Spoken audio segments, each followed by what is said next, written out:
നമ്മുടെ ഷോയുടെ first title എഴുതി കാണിക്കുന്നത് ഇങ്ങനെയാണ്. ഇത് എൻ്റർടൈൻമെൻറ്റ് പർപ്പസിന് വേണ്ടിയിട്ടുള്ളതാണ്. ഇതിൻ്റെ അകത്ത് വേറെ സൂപ്പർ നാച്ചുറൽ പരിപാടികളൊന്നുമില്ല. ഫസ്റ്റ് പോയിന്റ് ഇതാണ്. പ്രശസ്ത മെന്റലിസ്റ്റും ഇൻസ്റ്റഗ്രാം താരവും യുവാക്കളുടെ ഹരവുമായ മെന്റലിസ്റ്റ് അനന്തു. ഇതൊക്കെ ഞാൻ ചെയ്യുന്നത് വേറെ എന്തോ വലിയ സിദ്ധിയാണെന്നൊക്കെ പറഞ്ഞു കഴിഞ്ഞാൽ ചിലപ്പോൾ എനിക്ക് വേറെ ഒരു സൂപ്പർ ഹ്യൂമൻ ടാഗ് എനിക്ക് കിട്ടുമായിരിക്കും. പക്ഷേ ആ ടാഗ് എനിക്ക് വേണ്ട, പർപ്പസ്ഫുള്ളി എനിക്ക് വേണ്ട. അവർക്ക് അത്രത്തോളം ആശ്ചര്യം നൽകുന്ന എന്താണ് അതിൻ്റെ അകത്ത് ഒളിപ്പിച്ചു വെച്ചിരിക്കുന്നത്? ഒരു മാജിക് ഉണ്ട് അതിൻ്റെ അകത്ത്. മറ്റുള്ളവരുടെ മനസ്സിനെ മനസ്സിലാക്കുന്ന അനന്തുവിന് അപ്പോഴൊക്കെ തോന്നിയിട്ടുണ്ടോ എന്നെ ഇവർ മനസ്സിലാക്കുന്നില്ലല്ലോ എന്ന്? കേൾക്കുമ്പോൾ ഇച്ചിരി ആൾക്കാർക്ക് ഇവനെന്ത് തേങ്ങ കാണിക്കുന്നതൊക്കെ തോന്നും. പക്ഷേ ശരിക്കും ഇത് നമ്മൾ ചെയ്യുന്ന കാര്യമാണ്. ഇവർ പറയുന്ന എല്ലാം നമ്മൾ എഴുതി വയ്ക്കും. അതിൽ ശരിക്കുള്ള ക്രിയേറ്റീവായിട്ടുള്ള കാര്യങ്ങൾ ഞങ്ങൾ എടുത്ത് അത് ഞങ്ങൾ തിരുത്താറുണ്ട്. സിനിമാ താരങ്ങളുടെയും സാധാരണക്കാരുടെയും രഹസ്യങ്ങൾ പുറത്തു കൊണ്ടുവന്ന അനന്തു. ഈ പോലീസുകാരിലാരെങ്കിലും, ഉന്നത പോലീസ് ഉദ്യോഗസ്ഥരാരെങ്കിലും എപ്പോഴെങ്കിലും ഏതെങ്കിലും ഒരു കേസുമായി ബന്ധപ്പെട്ട് ഇങ്ങനെ ഒരു സഹായം ചെയ്യാമോ എന്ന് ചോദിച്ച് വിളിക്കുകയുണ്ടായോ? ആ രഹസ്യം എന്നോടൊപ്പം മണ്ണിലെലിഞ്ഞ് ചേരും. ക്രൈം ഇൻവെസ്റ്റിഗേഷനിൽ ഈ മെൻ്റലിസം ഉപയോഗിക്കപ്പെടുന്നതിൻ്റെ സാധ്യതകൾ എന്തൊക്കെയാണ്? നമ്മൾ ഒരു സയൻറ്റിഫിക് ടെമ്പർ എപ്പോഴും ശാസ്ത്രീയമായിട്ടുള്ള ഒരു മനോഭാവത്തിലാണ് ഞാൻ എല്ലാ കാര്യങ്ങളെയും കാണുന്നത്. എവിടെയൊക്കെ കുറച്ച് എനിക്ക് സ്പിരിച്വൽ റിയലൈസേഷൻസ് എനിക്കുണ്ട്. പക്ഷേ അതിനപ്പുറത്തേക്ക് ഞാൻ വിശ്വസിക്കുന്ന, അല്ലെങ്കിൽ ഇനി മെൻ്റലിസത്തിലേക്ക് വരുന്ന, മാജിക്കിലേക്ക് വരുന്ന എല്ലാവരോടും നമ്മൾ എപ്പോഴും പറയുന്ന കാര്യം, ഇതൊരു കലയാണ്. നമ്മളിത് പഠിക്കുന്ന സമയത്ത് അതിൻ്റെ പ്രതിജ്ഞ ഇങ്ങനെയാണ്: ഇതൊരു കലയാണ്. ഇത് സമൂഹത്തിൽ ശാസ്ത്രീയമായിട്ടുള്ള അവബോധം നൽകാൻ വേണ്ടി മാത്രമേ ഞാൻ ഉപയോഗിക്കുകയുള്ളൂ. സ്വാമി അനന്തൻ എന്ന പേരൊക്കെ രുദ്രാക്ഷമൊക്കെ പിടിച്ചിരുന്നു. എത്ര ഓഫറാണെന്നറിയോ അത്? വിദേശ രാജ്യങ്ങളിൽ ഉൾപ്പെടെ വിജയം കൊയ്ത് ദ സീക്രട്ട് ലെറ്റർ ഷോയുമായി അനന്തു കേരളത്തിലും. ഇപ്പോഴിതാ മെന്റലിസ്റ്റ് അനന്തു സിനിമയിലേക്കും. എന്നെ ഒന്ന് മനസ്സിലാക്കിയിരുന്നെങ്കിൽ. ഈ ഒരു വാക്ക് ആണ് ഭൂമിയിൽ ഓരോ മനുഷ്യനും ഒറ്റയ്ക്കിരുന്ന് എപ്പോഴും പറഞ്ഞിട്ടുള്ളത്. പക്ഷേ ആരാണോ നമ്മുടെ മനസ്സ് മനസ്സിലാക്കണമെന്ന് നാം വിചാരിക്കുന്നത്, അവരും അതിനേക്കാൾ ഇരട്ടി ശക്തിയിൽ വിചാരിക്കുന്നുണ്ടാവും അവരുടെ മനസ്സ് ഈ ഉള്ളവൻ അല്ലെങ്കിൽ ഈ ഉള്ളവൾ മനസ്സിലാക്കിയില്ലല്ലോ എന്ന്. ഇപ്പോൾ പക്ഷേ കേരളത്തിൽ എൻ്റെ മുമ്പിലിരിക്കുന്ന വ്യക്തി മനസ്സിൻ്റെ അഗാധതകളിലേക്ക് പോയിട്ട് ഖനനം ചെയ്ത് മനഃശാസ്ത്രം ഉപയോഗിച്ചുകൊണ്ട് മനസ്സ് കണ്ടുപിടിക്കുകയല്ല. ഒരു പെർഫോമിംഗ് ആർട്ട് എന്നുള്ള നിലയ്ക്ക്, ഒരു പ്രകടന കല എന്നുള്ള നിലയ്ക്ക് യുവജനങ്ങളെ മാത്രമല്ല ആബാലവൃദ്ധം ജനങ്ങളെയും തന്നിലേക്ക് ആകർഷിക്കുകയും മനസ്സ് മുന്നിൽ വെച്ചുകൊണ്ട് മനുഷ്യരുടെ ജീവിതങ്ങളോട് സംസാരിക്കുകയും ചെയ്യുന്ന ഏറ്റവും പ്രധാനപ്പെട്ട പ്രകടന കലാകാരനായിട്ടുള്ള, മെൻ്റലിസ്റ്റായിട്ടുള്ള, മജീഷ്യനായിട്ടുള്ള, മനുഷ്യഹൃദയങ്ങളെ അമ്മാനമാടുകയല്ല അതിനെ ചേർത്ത് പിടിക്കുന്ന അനന്തുവാണ് ഇപ്പോൾ എൻ്റെ മുമ്പിൽ ഉള്ളത്. അനന്തുവിൻ്റെ നിറഞ്ഞ ചിരി അദ്ദേഹത്തിൻ്റെ മനസ്സ് പോലെ തന്നെ തെളിച്ചമുള്ളതാണ്. മാത്രമല്ല അനന്തുവിൻ്റെ അരികിൽ ഒരു വ്യക്തി ഇരിക്കുമ്പോൾ ആ വ്യക്തിയുടെ മുഖത്തും ചിരി വരുന്നു. പൊതുവേ ഞാനൊരു ഗൗരവക്കാരനായിട്ടുള്ള പ്രകൃതമാണ്. പക്ഷേ അനന്തുവിൻ്റെ മുമ്പിൽ വരുമ്പോൾ എൻ്റെ മുഖത്തും ഒരു പുഞ്ചിരി വിടരുന്നു. അങ്ങനെ അനന്തുവിനെ സംബന്ധിച്ചിട്ട് ജീവിതത്തിലെ ഏറ്റവും പ്രധാനപ്പെട്ട ഒരു ആഗ്രഹം മുമ്പിലിരിക്കുന്ന വ്യക്തിയുടെ മുഖത്ത് ഒരു പുഞ്ചിരി, ഒരു വലിയ പൊട്ടിച്ചിരി ഉണ്ടാക്കുക എന്നുള്ളതാണോ? ആദ്യം തന്നെ ഇത്രയും കാവ്യാത്മകമായിട്ടുള്ള ഇൻട്രഡക്ഷൻ എൻ്റെ ലൈഫിൽ എനിക്ക് ആദ്യമായിട്ടാണ് കിട്ടുന്നത്. Thank you. എനിക്ക് ഭയങ്കര ഇഷ്ടപ്പെട്ടു. ശരിക്കും അത് എന്ന് വെച്ച് കഴിഞ്ഞാൽ നമുക്ക് ഫ്രീ ആയിട്ട് കൊടുക്കാൻ പറ്റുകയും ഫ്രീ ആയിട്ട് ചെയ്യാൻ പറ്റുന്ന ഏറ്റവും ബ്യൂട്ടിഫുൾ ആയിട്ടുള്ളൊരു കാര്യമാണെന്ന് തോന്നുന്നു. ശരി, അപ്പം ഷോയിലുടനീളം ഒരുപാട് ചിരിക്കാനുള്ള മൊമെൻറ്റ്സ് നമ്മൾ പ്രൊവൈഡ് ചെയ്യുന്നുണ്ട്. അപ്പോൾ നമ്മൾ കാരണം മറ്റുള്ളവർക്കൊരു ചിരി സമ്മാനിക്കാനും അവർക്ക് ലൈഫ് ലോങ് ഓർത്ത് ചിരിക്കാനും ഓർത്ത് സന്തോഷിക്കാനും കുറേ മെമ്മറീസ് കിട്ടാമെന്ന് വെച്ച് കഴിഞ്ഞാൽ അത് നമുക്ക് കൊടുക്കാവുന്ന വലിയൊരു സമ്മാനമായിരുന്നു. അപ്പോൾ അത് ഉറപ്പായിട്ടും നമ്മൾ ഫോളോ ചെയ്യുന്നൊരു കാര്യമാണ്. അപ്പോൾ അത് അങ്ങയുടെ വാക്കുകളിൽ നിന്ന് കൂടെ കേട്ടപ്പോൾ ഒരുപാട് സന്തോഷം. അനന്തുവിൻ്റെ ഇതുവരെയുള്ള ഈ പ്രകടനങ്ങളെല്ലാം കണ്ടിട്ട് സാധാരണ ചെറുപ്പക്കാരും ഒപ്പം തന്നെ പ്രായം ചെന്നവരും എല്ലാവരും ആദ്യമേ ശ്രമിച്ചിട്ടുണ്ടാവുക എന്താണ് മെൻ്റലിസം എന്ന് വായിച്ചു നോക്കാനോ ഗൂഗിൾ ചെയ്ത് നോക്കാനോ ഒക്കെ ആയിരിക്കും ശ്രമിച്ചിട്ടുണ്ടാവുക. ഇപ്പോൾ അതിലുപരിയായിട്ട് ഇതൊരു വലിയ കൂട്ടായ്മയായിട്ട് മാറുന്നു. സാധാരണ അനന്തുവിൻ്റെ മെൻ്റലിസം അതിൻ്റെ ഷോകളൊക്കെ കാണുമ്പോൾ അത് യൂട്യൂബിലോ ഫേസ്ബുക്കിലോ ഇൻസ്റ്റയിലോ ഒക്കെ ഇടുമ്പോൾ അതുമായി ബന്ധപ്പെട്ട ആളുകൾ അവരുടെ അടുത്ത് ചെന്നിട്ട് ഇത് ചെയ്യുന്നു, അത് കാണുന്നു, അത് വലിയ രീതിയിൽ പ്രചാരം നേടുന്നു. ഇൻസ്റ്റയിൽ ഏറ്റവും അധികം ഫോളോവേഴ്സുള്ള മലയാളത്തിലെ വ്യക്തിയായിട്ട് മാറിയൊരു ഘട്ടം വരുന്നു. ഇതൊക്കെയുണ്ട്. പക്ഷേ ഇപ്പോൾ അതല്ല. ഇപ്പോൾ ദ സീക്രട്ട് ലെറ്റർ എന്ന് പറയുന്ന അനന്തുവിൻ്റെ ഈ ഷോ, അത് ആൾക്കൂട്ടം ഒന്നിച്ച് വന്നിരുന്നിട്ട് ഒരു വ്യക്തിയുടെ ഒറ്റ ഷോ കാണുക എന്ന് പറയുന്നത് അപൂർവങ്ങളിൽ അപൂർവമാണ്. കേരളത്തെ സംബന്ധിച്ചിട്ട്, പെർഫോമൻസ് ആർട്ടിനെ സംബന്ധിച്ചിട്ട് അങ്ങനെ ഒരു ചരിത്രം നമ്മൾക്കില്ല. അത് എങ്ങനെയാണ് കാണുന്നത് അതിനെ? A show from the heart, ഹൃദയം കൊണ്ട് എഴുതിയൊരു ഷോ ഡിസൈൻ ചെയ്യുന്ന സമയം മുതലേ വളരെ സീരിയസ് ആയിട്ട് ഞങ്ങൾ ശ്രദ്ധിച്ചത് ആൾക്കാരുടെ ഇമോഷൻസിനെ എവിടെയൊക്കെ വാല്യൂ ചെയ്യാം, അതിന് വേണ്ടിയിട്ടുള്ളൊരു വലിയ റിസർച്ച് തന്നെ ഉണ്ടായിരുന്നു. എവിടെയൊക്കെയാണ് ആൾക്കാർക്ക് അവരുടെ സങ്കടങ്ങൾ മറന്ന് ഷോയിൽ ഇൻവോൾവ് ആവാൻ പറ്റുക, എവിടെയൊക്കെയാണ് ഷോ കഴിഞ്ഞ് വെറുതെ ഒരു ഷോ കണ്ട് കൈയടിച്ച് പോകാമെന്നുള്ള അപ്പുറത്തേക്ക് ഒരു കുറേ നാൾ അവരുടെ മനസ്സിലേക്ക് ഇങ്ങനെ തങ്ങി നിൽക്കുന്ന കുറേ മൊമെൻറ്റ്സ് എങ്ങനെ സമ്മാനിക്കാം. അപ്പം ഇതൊക്കെയായിരുന്നു ഞങ്ങളുടെ തോട്ട്സ്. ആദ്യം മുതൽ ഈ ദിശയിലൂടെയായിരുന്നു സഞ്ചരിച്ചത്. അപ്പോൾ അതുകൊണ്ടാണ് ഞങ്ങൾ അതിൻ്റെ ടാഗ് ലൈൻ ഇങ്ങനെ കൊടുത്തത്, A show from the heart. ശരിക്കും അത് ഹൃദയത്തിൽ നിന്ന് കൊടുക്കുന്നൊരു സമ്മാനമായിരുന്നു. അതങ്ങനെ തന്നെ അവർ റിസീവ് ചെയ്യുന്നതെന്ന് അറിയുമ്പോൾ അതിലും വലിയ സന്തോഷം. ഇൻസ്റ്റാ പരിശോധിക്കുമ്പോൾ അതിൽ ഈ ഷോയുടെ ഒരു പരസ്യമല്ല, നേരത്തെ ചെയ്തിട്ടുള്ള ഷോയുടെ ഒക്കെ ചില റീലുകളൊക്കെ അതിൽ കാണാൻ കഴിയുന്നുണ്ട്. അതിൽ ഏറ്റവും കൂടുതൽ അനന്തുവിനെ അല്ല കാണിക്കുന്നത്, മറിച്ച് കണ്ടിരിക്കുന്ന സാധാരണക്കാരായിട്ടുള്ള ടിക്കറ്റ് എടുത്ത് കാണാൻ വേണ്ടി വന്നിരിക്കുന്ന ഓഡിയൻസിൻ്റെ മുഖത്ത് വലിയ അത്ഭുതങ്ങൾ. അവർ കണ്ണടച്ചിരിക്കുന്നു, കണ്ണ് തുറന്ന് ആശ്ചര്യപ്പെട്ടിരിക്കുന്നു, വൗ എന്ന് പറയുന്നു, ഇങ്ങനെ പലതരത്തിലുള്ള മുഖങ്ങൾ. അപ്പോൾ അവർക്ക് അത്രത്തോളം ആശ്ചര്യം നൽകുന്ന എന്താണ് അതിൻ്റെ അകത്ത് ഒളിപ്പിച്ച് വെച്ചിരിക്കുന്നത്? ഒരു മാജിക് ഉണ്ട് അതിൻ്റെ അകത്ത്. അതായത് കുറേ മൊമെൻറ്റ്സ് ഒരുമിച്ച് കൂടുമ്പോൾ സംഭവിക്കുന്നൊരു മാജിക്കാണ്. ആ മാജിക്കിൽ ശരിക്കും ഞാനതിൽ ഭയങ്കരമായിട്ട് വിശ്വസിക്കുന്നുണ്ട്. Something beyond the script, something beyond the show direction. ആ മൊമെൻറ്റിൽ എന്തോ ഒരു സംഭവം ഹാപ്പൺ ചെയ്യും. ആ ഹാപ്പനിങ്സ് കൊണ്ടാണ് ശരിക്കും അങ്ങനെ ഒരു സോൾഫുൾ ആയിട്ടുള്ളൊരു എക്സ്പീരിയൻസ് അവർക്ക് ഫീൽ ചെയ്യുന്നതാണ് ഞാൻ വിശ്വസിക്കുന്നത്. അതിൽ എനിക്കൊരു പരിധിവരെയൊക്കെ നമുക്ക് കുറേ കാര്യങ്ങളൊക്കെ ഷോ ഇത് കഴിഞ്ഞ് കഴിഞ്ഞാൽ അടുത്ത ഈ സെഗ്മെൻറ്റാണ്, ഇന്നതുപോലെ പോവും, ഇതൊക്കെ നമുക്കൊരു പരിധിവരെ നമുക്കറിയാം മനസ്സിൽ. പക്ഷേ ബിയോണ്ട് ദിസ് പല വേദികളിലും അതിനേക്കാൾ അപ്പുറമായിട്ട് എന്തോ ഒരു മാജിക് സംഭവിക്കാറുണ്ട്. അപ്പം എനിക്കറിയില്ല, ഞാൻ ആക്ച്വലി എൻ്റെ ലൈഫ് മൊത്തം ഞാൻ ഇതിലേക്ക് ഡെഡിക്കേറ്റ് ചെയ്താണ് ഞാൻ ഈ ഷോ ഡിസൈൻ ചെയ്തത്. അപ്പോൾ അതിന് കൊടുത്തൊരു അർപ്പണം വലിയ രീതിയിലായിരുന്നു. ഒരുപാട് സാക്രിഫൈസ് ചെയ്താണ് ഞാൻ ഷോയ്ക്ക് വേണ്ടി കുറേ നാൾ സ്പെൻഡ് ചെയ്തത്. അപ്പോൾ ഇതിൻ്റെ ഡിസൈനിങ് സമയത്തൊക്കെ നമ്മളൊരു 3-4 വർഷം ഒരുപാട് ഓപ്പർച്യൂണിറ്റീസ് വേണ്ടാന്ന് വെച്ചിട്ടുണ്ട്. കംപ്ലീറ്റ്ലി ഈ ഒരു ഷോയ്ക്ക് വേണ്ടി മാത്രം ജീവിതം മാറ്റി വെച്ചൊരു 3-4 വർഷം ഉണ്ടായിരുന്നു. അപ്പോൾ അതിൻ്റെ റിസൾട്ട്സ് ആയിട്ട് സംഭവിക്കുന്ന ഒരു മാജിക്കാണ് ആ റിയാക്ഷൻസ് എന്ന് തോന്നുന്നു. അതിലും ഒരു മാജിക് ഉണ്ടല്ലേ? അതെ. ഈ സാധാരണ കേരളത്തെ സംബന്ധിച്ചിട്ട് ഈ സ്റ്റാൻഡപ്പ് കോമഡി പോലെയുള്ള കാര്യങ്ങൾക്ക് വലിയ ഓഡിയൻസ് ഉണ്ടായിട്ടില്ല, അങ്ങനെ ഒരു സംരംഭവും ഉണ്ടായിട്ടില്ല. അതേസമയത്ത് UK-യിലാവട്ടെ മറ്റ് വിദേശ രാജ്യങ്ങളിലാവട്ടെ, അറ്റ്ലീസ്റ്റ് ബോംബെയിൽ പോലും ബോളിവുഡിൽ പോലും സ്റ്റാൻഡപ്പ് കോമഡികൾ അതിന് വലിയ ആൾക്കൂട്ടമുണ്ട്, വലിയ ഷോ ആയിട്ട് നടത്താറുണ്ട്. ഇത് സ്റ്റാൻഡപ്പ് കോമഡി അല്ല, ഇത് അതിൽ നിന്ന് തീർത്തും വ്യത്യസ്തമായിട്ടുള്ള അനന്തുവിന് മാത്രം അവകാശപ്പെടാൻ കഴിയുന്ന ഒന്നാണെന്നാണ് ഞാൻ മനസ്സിലാക്കുന്നത്. അങ്ങനെ ഒരൊറ്റ ആളുടെ ഷോയ്ക്ക് ഇത്രയധികം ആളുകളെ എത്തിക്കാൻ കഴിയുന്നുണ്ടെങ്കിൽ അവർക്ക് ഇത് കഴിഞ്ഞ് പോകുമ്പോൾ, മടങ്ങി പോകുമ്പോൾ അവരുടെ അതുവരെ വന്നതിൽ നിന്ന് വ്യത്യസ്തമായിട്ട് അവർക്ക് എന്തൊരു പോസിറ്റീവ് എനർജി ആയിരിക്കും നൽകാൻ കഴിയുക? എക്സ്പീരിയൻസ് ആണ് ആക്ച്വലി ഇതിൻ്റെ അകത്ത്. പ്രത്യേകിച്ച് ഞാനൊരു സിനിമ ലവറാണ്, എനിക്ക് ഭയങ്കര ഇഷ്ടമാണ് സിനിമകൾ. അപ്പോൾ സിനിമ ഡയറക്റ്റ് ചെയ്യാൻ പോകുന്നു. അതെ, ഡയറക്റ്റ് ചെയ്യാൻ പോവാണ്. അപ്പോൾ എൻ്റെ സിനിമാ ഭ്രാന്തുകൾ ഞാൻ ഇതിൽ ഒരുപാട് യൂസ് ചെയ്യുന്നുണ്ട്. ഒരുപാട് ഞാൻ പല സ്ഥലങ്ങളിലും, അതായത് മലയാളികൾക്ക് സിനിമ ഡയലോഗുകളൊക്കെ ഭയങ്കരമായിട്ട് കണക്ട് ചെയ്യുന്ന, റിലേറ്റ് ചെയ്യുന്ന കുറേ കാര്യങ്ങളുണ്ടാവും. അതുപോലെ ഹൃദയത്തിൽ സൂക്ഷിക്കുന്ന കുറേ സിനിമകളുണ്ട്. മണിച്ചിത്രത്താഴും കിലുക്കവും ചിത്രമൊക്കെ നമ്മൾ എത്ര കണ്ടാലും മതിയാവാത്ത കുറേ സിനിമകളുണ്ട്. അപ്പോൾ ആ ഒരു ഫോറെവർ എന്നുള്ളൊരു സാധനം എങ്ങനെ ക്രിയേറ്റ് ചെയ്യാമെന്ന് നോക്കി. അപ്പോൾ ഞാനിങ്ങനെ ആലോചിച്ചപ്പോഴത്തേക്കും മണിച്ചിത്രത്താഴ് എന്തുകൊണ്ടാണ് നമ്മൾ ഇന്ന് റിപ്പീറ്റ് ചെയ്ത് കണ്ടുകൊണ്ടിരിക്കുന്നത്? അതിൻ്റെ അകത്ത് ബിയോണ്ട് ദ സ്ക്രിപ്റ്റ് വേറെ എന്തോ ഒരു സംഭവം മൊത്തത്തിൽ, ഇപ്പോൾ ലാലേട്ടനായാലും അതിൻ്റെ ഡയറക്ടേഴ്സ്, ബിഹൈൻഡ് ദ സീൻ ഒരുപാട് ഡയറക്ടേഴ്സ് അതിൽ വർക്ക് ചെയ്തിട്ടുണ്ട്. അപ്പോൾ ഇവരുടെ എല്ലാവരുടെ ഒരു ടുഗദർനെസ് കൊണ്ടുണ്ടായ ഒരു മാജിക്കാണത്.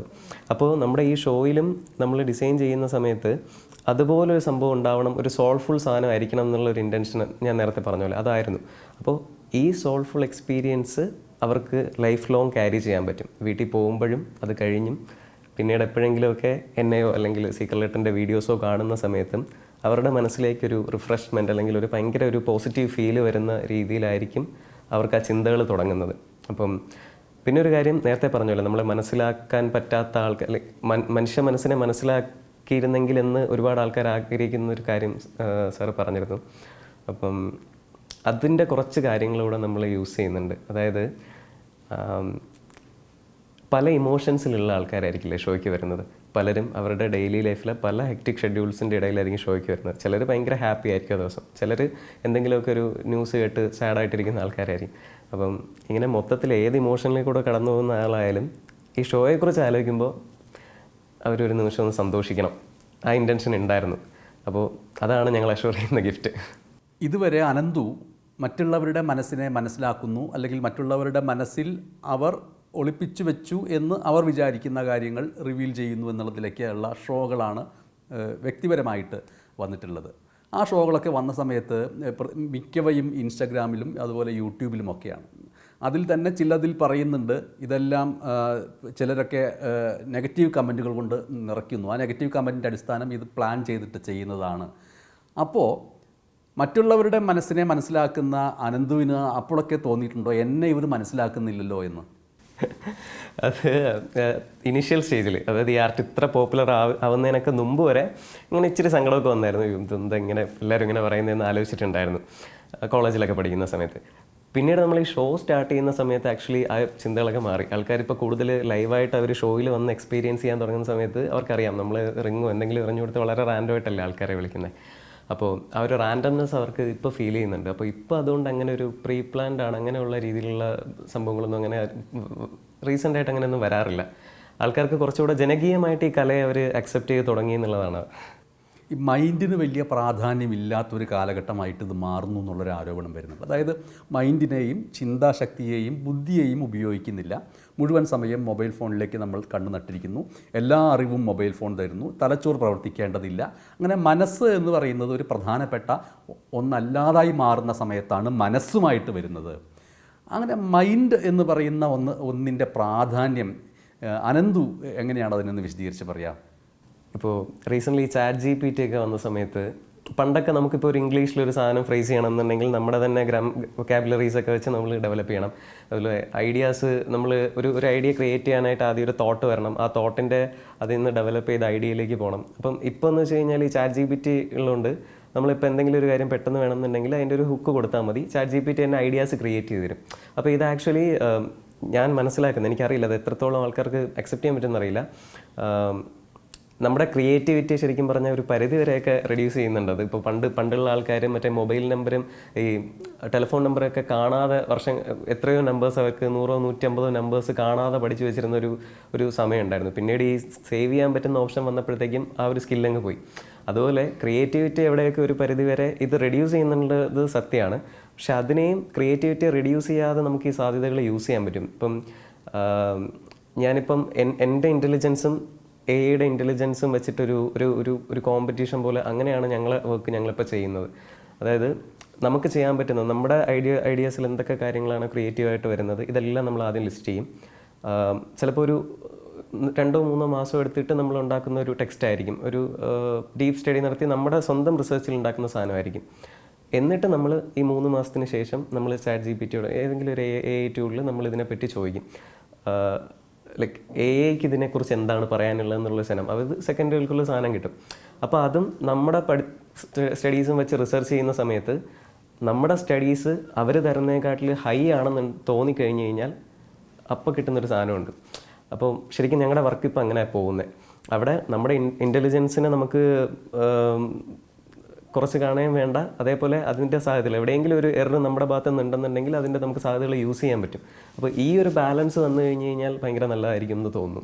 ഇപ്പം ഞാൻ എൻ്റെ 10ാം ക്ലാസ് കാലത്ത് പ്രണയിക്കാൻ ശ്രമിച്ചിരുന്ന ഒരു പെൺകുട്ടിയുടെ പേര് ഉള്ളിൽ ഓർക്കാൻ പറയുകയും അത് അനന്തുവിന് കണ്ടുപിടിക്കാൻ കഴിയുന്ന ഒരവസ്ഥയുണ്ട്. അതൊരു ഭാഗത്ത് നിൽക്കെ തന്നെ ഒരു റോബോട്ടാണ് മുമ്പിലിരിക്കുന്നതെന്ന് വിചാരിക്കാം. ആ റോബോട്ടിനും ചില എക്സ്പ്രഷൻസ് ഉണ്ടല്ലോ. റോബോട്ടിൻ്റെ നിശ്ചിതമായ ഒരു എക്സ്പ്രഷനാണ്, നമ്മളെപ്പോലെ ഭാവങ്ങൾ മിന്നി മറിയണമെന്നില്ല. അങ്ങനെ ഒരു റോബോട്ടുമായിട്ട് ഈ പറയുന്ന മെൻ്റലിസം ചെയ്യാൻ കഴിയുമോ? അതിൻ്റെ റോബോട്ടിക്സും അതിൻ്റെ ഫീഡ് ചെയ്ത് വെച്ചേക്കുന്ന ഇൻഫർമേഷൻസ് എന്താണെന്നുള്ളത് നമ്മൾ അവെയർ ആയിരിക്കണം.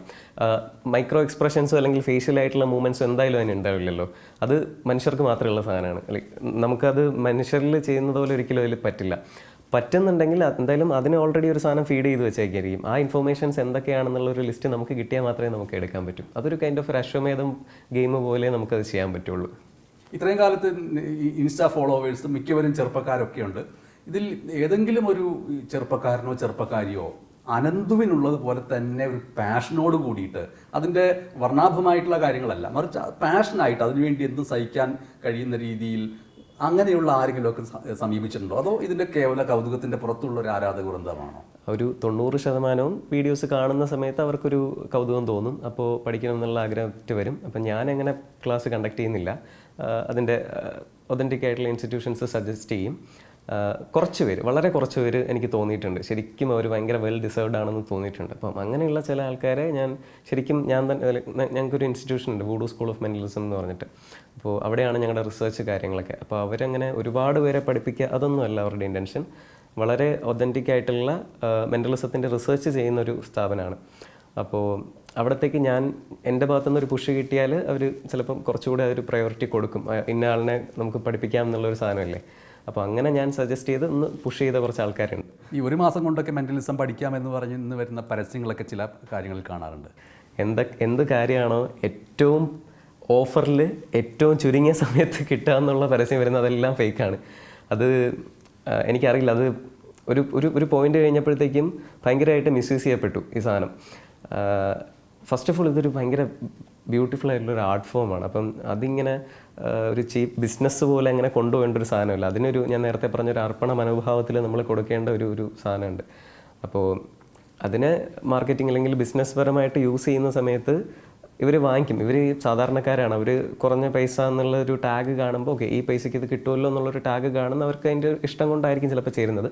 പക്ഷേ നിങ്ങൾ ശരിക്കുള്ള മെൻ്റലിസമാണ് നിങ്ങൾ പഠിക്കാൻ ഉദ്ദേശിക്കുന്നതെന്നുണ്ടെങ്കിൽ ഈ പറഞ്ഞ സാധനങ്ങളിൽ നിന്നൊന്നും അത് കിട്ടില്ല.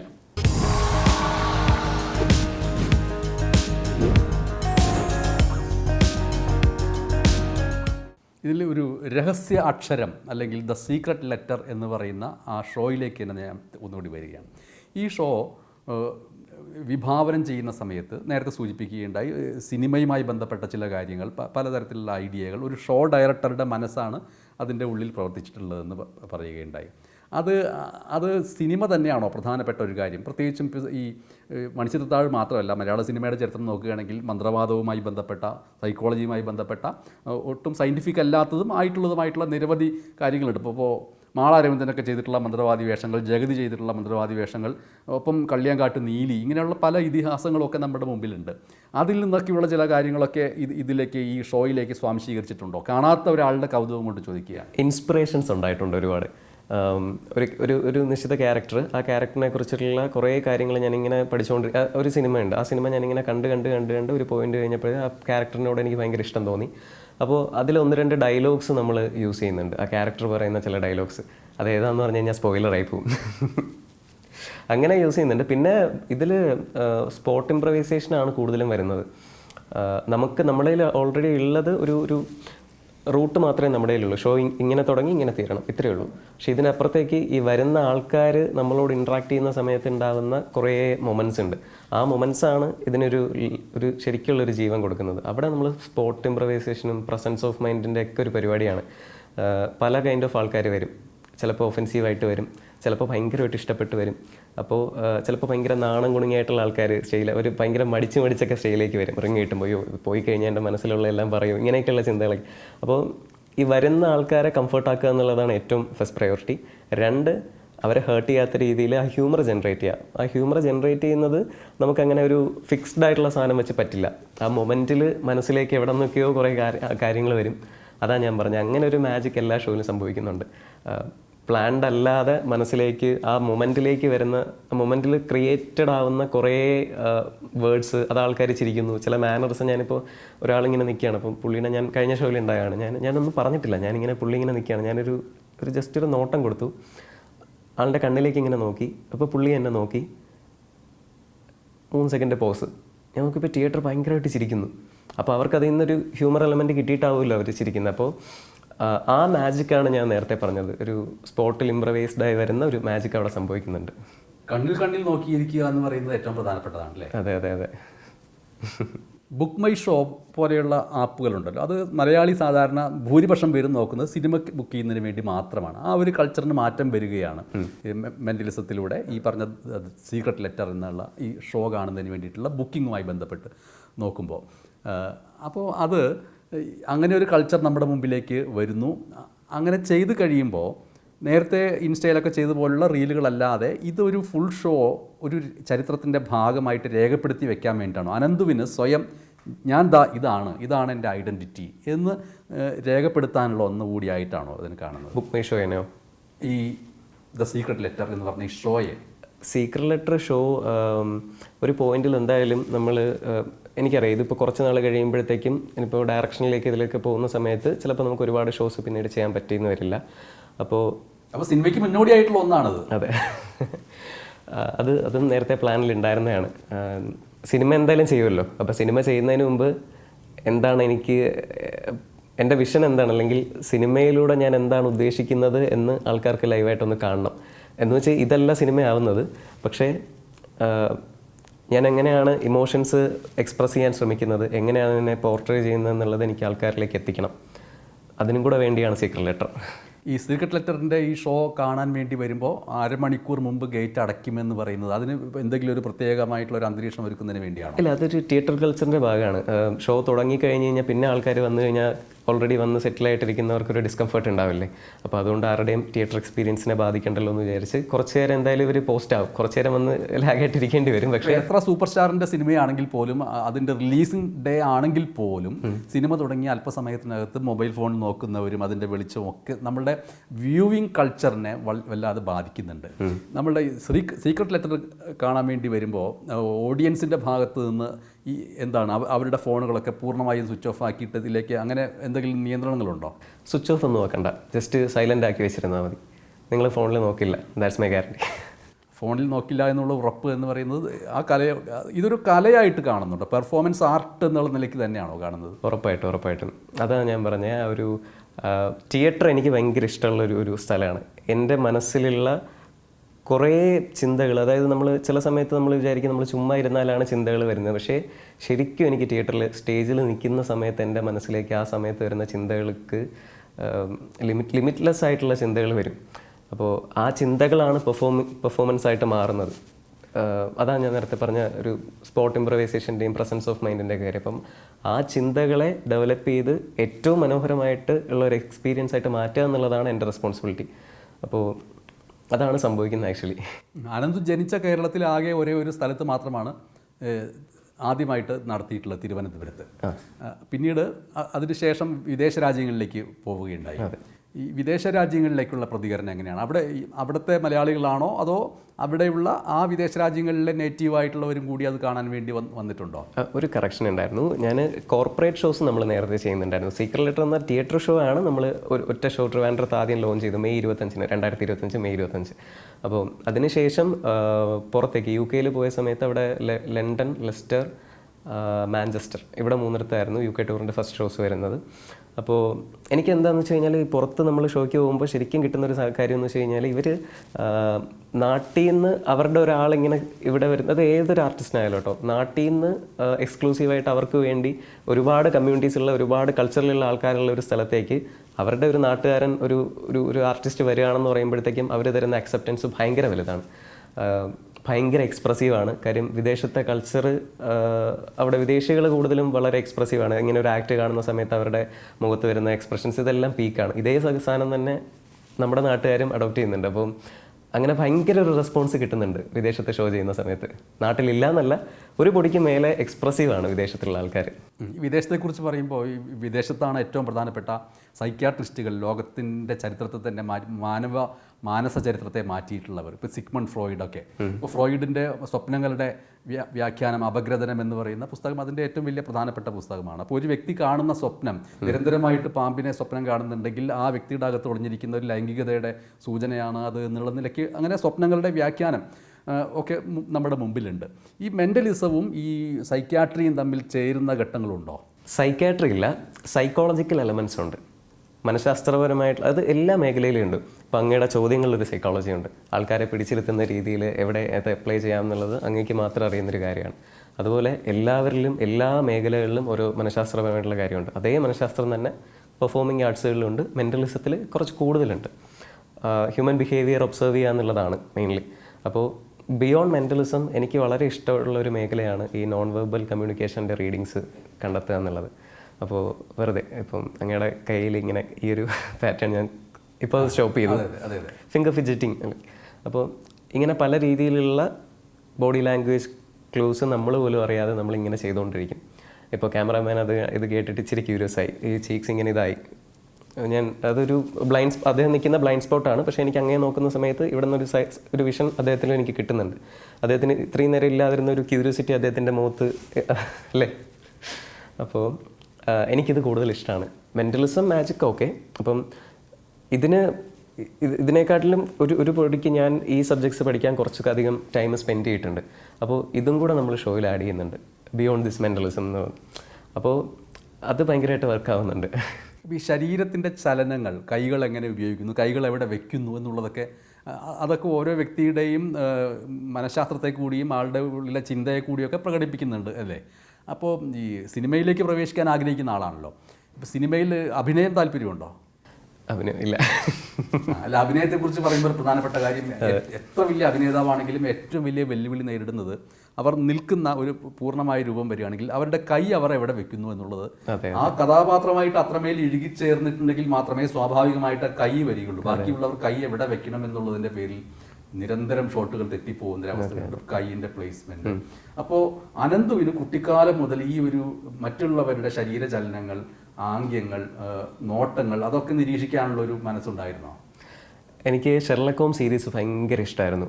അദ്ദേഹത്തിൻ്റെ ആർട്ട് ഓഫ് ഡിഡക്ഷൻ എന്ന് പറഞ്ഞൊരു കാറ്റഗറി, ഒരു ഒബ്സർവേഷണൽ മെത്തേഡ് ഉണ്ട്. ഒരാളുടെ ഒരു തൊപ്പി എവിടെയെങ്കിലും കിടന്നു കഴിഞ്ഞാൽ തൊപ്പി എടുത്തിട്ട് അത് വെച്ചിരുന്ന ആളുടെ ഉയരവും അത് ആണാണോ പെണ്ണാണോ ഇങ്ങനെയുള്ള കാര്യങ്ങളൊക്കെ ഒരു ഹാറ്റ് വെച്ച് കണ്ടുപിടിക്കുക. ഒരു ടാപ്പ് തുറന്നു കിടക്കുന്ന ഒരു ടാപ്പ് എത്ര നേരം മുമ്പാണ് ഈ ടാപ്പ് തുറന്നതെന്നുള്ള അതിൻ്റെ സാഹചര്യങ്ങൾ നോക്കി കണ്ടുപിടിക്കുക. ഇങ്ങനെ ഒരു ഒബ്സർവേഷൻ ഡീകോഡിങ് പരിപാടി ഷെർലക് ഹോംസിൻ്റെ സീരീസ് കണ്ടു തുടങ്ങി, അല്ലെങ്കിൽ ആ പുസ്തകങ്ങൾ വായിച്ചു തുടങ്ങുന്ന സമയത്ത് എനിക്ക് ഉണ്ടായിരുന്നു. ഇതും മെൻ്റലിസത്തിലേക്ക് വരാൻ എന്നെ ഇൻഫ്ലുവൻസ് ചെയ്തൊരു ഫാക്ടറായിരുന്നു ശരിക്കും.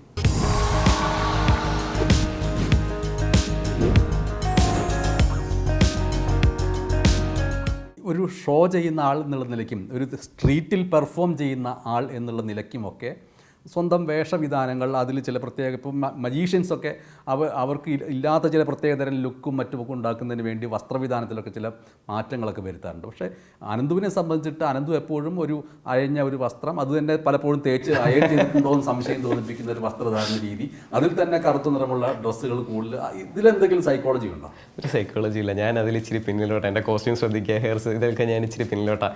ഞാൻ പറഞ്ഞില്ല, എല്ലാം ഒരൊറ്റ പോയിന്റിലേക്ക് ഈ ഒരു പാഷൻ എന്ന് പറയുന്ന ഒരു പെർഫോമൻസ് അത് ശ്രദ്ധിക്കുക എന്നുള്ളത് മാത്രമായിരുന്നു പാഷൻ. പക്ഷേ അതെൻ്റെ വീക്ക് പോയിൻ്റ് ആണെന്ന് എനിക്കറിയാം.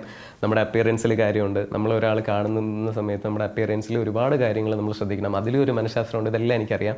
പക്ഷേ അതിലുപരി ഫിസിക്കലായിട്ടുള്ള അപ്പിയറൻസിനെക്കാട്ടിലും ഞാൻ പ്രയോറിറ്റി കൊടുത്തുകൊണ്ടിരുന്നത് ഷോയിലേക്ക് മാത്രമായിരുന്നു. അപ്പോൾ അതുകൊണ്ടാണ് അങ്ങനെ സംഭവിച്ചത്. പിന്നെ സ്ട്രീറ്റ് ആക്റ്റുകൾ നമ്മളൊരു 5 വർഷം മുമ്പ് സ്റ്റോപ്പ് ചെയ്തായിരുന്നു ഷോയിലേക്ക് കൂടുതലായിട്ട് നോക്കി പോകുന്ന സമയത്ത്. അതുവരെ സ്ട്രീറ്റിൽ റാൻഡം ആയിട്ട് വരുന്ന ആൾക്കാരോട് നമ്മൾ ചെന്ന് ഇൻട്രാക്ട് ചെയ്ത് അവരുടെ മനസ്സിലുള്ള കാര്യങ്ങൾ എടുക്കാനുള്ളൊരു ശ്രമം, അത് ആക്ച്വലി ഒരു റൊട്ടീൻ പ്രാക്ടീസിൻ്റെ ഭാഗമായിട്ട് മുമ്പ് ചെയ്തുകൊണ്ടിരുന്നതാണ്. അതിപ്പോൾ എൻ്റെ ഉള്ളിൽ സ്റ്റോപ്പ് ചെയ്തു. അപ്പോൾ ഷോയിലേക്ക് വരുന്ന സമയത്ത് ഇപ്പം ഇച്ചിരി ഞാൻ ശ്രദ്ധിക്കുന്നുണ്ട് കേട്ടോ. കോസ്റ്റ്യൂം കുറേ പേര് ഇതുവരെ സ്നേഹത്തോടെ ശാസിക്കാൻ തുടങ്ങിയപ്പോൾ എനിക്കത് മനസ്സിലായി. ഇപ്പം ഞാൻ ഇച്ചിരി ഷോയിൽ കുറച്ചുകൂടെ ഞാൻ ശ്രദ്ധിക്കുന്നുണ്ട്. അനന്തു ഒരാളുടെ മനസ്സിൻ്റെ ഉള്ളിലുള്ള കാര്യത്തെ കൗതുകപൂർവ്വം കാണിച്ചു കൊടുക്കാൻ വേണ്ടി ഇരിക്കുന്ന സമയത്ത് എതിരെ ഇരിക്കുന്ന ആൾ കൂടി അതിന് സന്നദ്ധനായാൽ അല്ലെങ്കിൽ സന്നദ്ധയായാൽ അല്ലേ അത് നടക്കുകയുള്ളൂ. ഇപ്പോൾ ഞാൻ ബലം പിടിച്ചിട്ട് ഒരു കാരണവശാലും ഇത് നടത്തുകയില്ല എന്ന് വിചാരിച്ചിരുന്നാൽ അത് നടക്കണമെന്നുണ്ടോ? ഇനി എൻ്റെ ഉള്ളിലുള്ളത് പുറത്തേക്ക് പറഞ്ഞാലും അതല്ല ഞാൻ വിചാരിച്ചത് എന്ന് പറഞ്ഞിട്ട് എനിക്ക് പ്രതിരോധിക്കാം. ഇങ്ങനെയുള്ള പല തലങ്ങൾ, വെല്ലുവിളികൾ നേരിട്ടിട്ടുണ്ടോ? എക്സ്പീരിയൻസ് ഇങ്ങനെ ഒരുപാട് ഉണ്ടായിട്ടുണ്ട്. സ്റ്റേജിലേക്ക് വന്ന ആൾക്കാർ ഇപ്പോൾ ഓഡിയൻസിൻ്റെ ഇടയിൽ ഒന്നൊരു സ്റ്റാർ ആവണം എന്നൊക്കെയുള്ള ഇൻറ്റൻഷനിൽ വരുന്ന ആൾക്കാരുണ്ടല്ലോ. അപ്പോൾ വന്ന് ഇതുപോലെ മൊത്തത്തിൽ ഒഫൻസ്, ലൈക്ക് ഒരുപാട് കാര്യങ്ങൾ നമ്മൾ എതിർത്തുകൊണ്ടൊക്കെ സ്റ്റേജിൽ ഇങ്ങനെ നിൽക്കുന്ന ഒരുപാട് ആൾക്കാരുണ്ടായിട്ടുണ്ട്. അപ്പോൾ ഞാൻ എവിടെയോ വായിച്ചിട്ടുള്ളൊരു വരിയാണ്, ഏത് make them as your enemy or your biggest fan. ഒന്നെങ്കിൽ ശത്രുവാക്കാം, അല്ലെങ്കിൽ നമ്മുടെ ഏറ്റവും വലിയ ഫാനാക്കാം. ശത്രു എന്തായാലും ആക്കണ്ടല്ലോ, അപ്പം ഫാനാക്കുക എന്നുള്ളതാണ്. വളരെ ചില ഷോസിലുണ്ടായൊരു എനിക്ക് തോന്നുന്നത് പുറത്തെവിടെയായിരുന്നു, ദുബായിലെവിടെയാണ് ഒരു ഷോയിലുണ്ടായൊരു ഒരു പ്രശ്നമായിരുന്നു. അദ്ദേഹം ഓഡിയൻസിൻ്റെ ഇടയിൽ ഇരിക്കുമ്പോൾ തന്നെ ഭയങ്കരമായിട്ട് അദ്ദേഹം വയലൻ്റാണ്, അദ്ദേഹം കമൻ്റ് അടിക്കുന്നുണ്ട്. അപ്പോൾ ഒരു പോയിന്റിൽ ഞാൻ അദ്ദേഹത്തെ വിളിച്ചു, വളരെ റെസ്പെക്റ്റ്ഫുള്ളി ഞാൻ അദ്ദേഹത്തെ സ്റ്റേജിലേക്ക് വിളിച്ചു, സംസാരിച്ചു കുറച്ച് നേരം. അപ്പോൾ ഒരു പിടിയും തരുന്നില്ല. ആൾ ഭയങ്കരമായിട്ട് നമ്മളിങ്ങനെ ഇതങ്ങനെയല്ല, ഇതിങ്ങനെ ചെയ്യണം, അതൊക്കെ നിങ്ങളെ ആൾക്കാർ വന്നിരുന്ന് പറയുന്നതാണ്, ഇങ്ങനെയൊക്കെ പറഞ്ഞിട്ട് ഭയങ്കരമായിട്ട് കമൻ്റടി പരിപാടിയൊക്കെ ആയിട്ട്. അപ്പം കേട്ടുകൊണ്ടിരുന്നു, വളരെ കാമായിട്ട് അദ്ദേഹത്തെ കേട്ടു. ബി ദ ബെസ്റ്റ് ലിസണർ എന്നുള്ളൊരു പ്രിൻസിപ്പിൾ ഞാൻ വിശ്വസിക്കുന്നുണ്ട്. അപ്പോൾ അതുകൊണ്ട് ഞാൻ കേട്ടു. അദ്ദേഹത്തിന് പറയാനുള്ള എല്ലാം പറഞ്ഞു കഴിഞ്ഞിട്ട് അദ്ദേഹത്തിൻ്റെ വളരെ ഇമോഷണൽ ആയിട്ടുള്ളൊരു കാര്യം, അദ്ദേഹത്തിന് മാത്രം അറിയുന്നൊരു കാര്യം ഓഡിയൻസിനോട് പറഞ്ഞാൽ വേണമെങ്കിൽ എനിക്ക് ഷൈൻ ചെയ്യാം.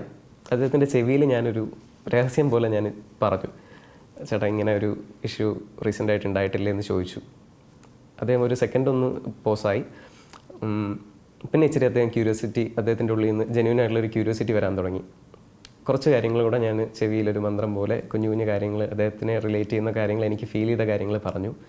അതിൽ ഒന്ന് അദ്ദേഹത്തിൻ്റെ അമ്മയുമായിട്ട് ബന്ധപ്പെടുന്ന ഒരു കാര്യമായിരുന്നു. അപ്പോൾ അത് അദ്ദേഹത്തിന് ഭയങ്കരമായിട്ട് ഇമോഷണലി അദ്ദേഹത്തിന് അത് ഫീൽ ചെയ്തു. അപ്പോൾ അദ്ദേഹം ആ സ്റ്റേജ് വിട്ട് പോയത് എനിക്ക് ഒരു ലോങ് ഹഗ് തന്നിട്ടാണ്. എന്നെ കെട്ടിപ്പിടിച്ച് കുറേ നേരം, അത് എനിക്ക് തോന്നുന്നു ഒരു 10 സെക്കൻഡോളം എന്നെ കെട്ടിപ്പിടിച്ച് ഇറുക്കി ടൈറ്റ് ചെയ്ത് എന്നെ ഹഗ് ചെയ്തുകൊണ്ടിരുന്നു അദ്ദേഹം. ശരിക്കും അവിടെ എൻ്റെ ഷോയ്ക്ക് നമ്മൾ കാണിക്കുന്ന എഫക്ട്സിനൊക്കെ മേലെ അവിടെ ആ ഹഗ്ഗിൽ കൈയടി വന്നു. എന്ത് മാജിക്കാണെന്ന് എനിക്കറിയില്ല. അപ്പം അങ്ങനെ നമുക്ക് മൊമെൻറ്റ്സ് ക്രിയേറ്റ് ചെയ്യാൻ പറ്റാറുണ്ട്. അപ്പോൾ എനിക്ക് തോന്നുന്നു ഞാൻ പറഞ്ഞിരുന്ന പോയിൻ്റ് ഇതായിരുന്നു. ഇപ്പോഴും സ്റ്റിൽ അദ്ദേഹം എനിക്ക് മെസ്സേജ് അയക്കാറുണ്ട്. ദുബായിൽ എന്ന് ഷോ ഉണ്ടെങ്കിലും എനിക്ക് ഇനിയും കാണണം എന്ന് പറഞ്ഞ് വരാറുണ്ട്. അപ്പോൾ അദ്ദേഹമാണ് ശരിക്കും ഇപ്പോൾ ക്രൗഡിൽ അദ്ദേഹം ഉണ്ടെന്നുണ്ടെങ്കിൽ ഏറ്റവും കൂടുതൽ നമ്മളെ കൈയടിച്ച് പ്രോത്സാഹിപ്പിക്കുന്ന അദ്ദേഹമായിരിക്കും. അപ്പോൾ അങ്ങനെ ചെയ്യാന്നുള്ളതാണ് അതിൻ്റെ. അദ്ദേഹത്തിൻ്റെ കാതിൽ പറഞ്ഞ ആ കാര്യം അതേപോലെ തന്നെ മറ്റുള്ള അനന്തുവിൻ്റെ ഫ്രണ്ട്സ്, ഇൻറ്റിമേറ്റ് ആയിട്ടുള്ള ഫ്രണ്ട്സ് ഉണ്ട്, അതുപോലെ റിലേറ്റീവ്സ്, ബന്ധുക്കളുണ്ട്, സുഹൃത്തുക്കളുണ്ട്. അവരുടെയൊക്കെ ഈ പറഞ്ഞ കാര്യങ്ങൾ അറിയുന്നതും അറിയാതിരിക്കുന്നതും അതെല്ലാം എന്തെങ്കിലും തരത്തിൽ ഒരു സംഘർഷങ്ങളോ അല്ലെങ്കിൽ അസ്വസ്ഥതകളോ ഒക്കെ ഉണ്ടാക്കിയിട്ടുണ്ടോ? ഞാൻ ഒരിക്കലും എൻ്റെ ഫ്രണ്ട്സിൻ്റെ അടുത്ത് മെൻ്റലിസ്റ്റ് എന്തുമായിട്ട് ഇരിക്കാറില്ല.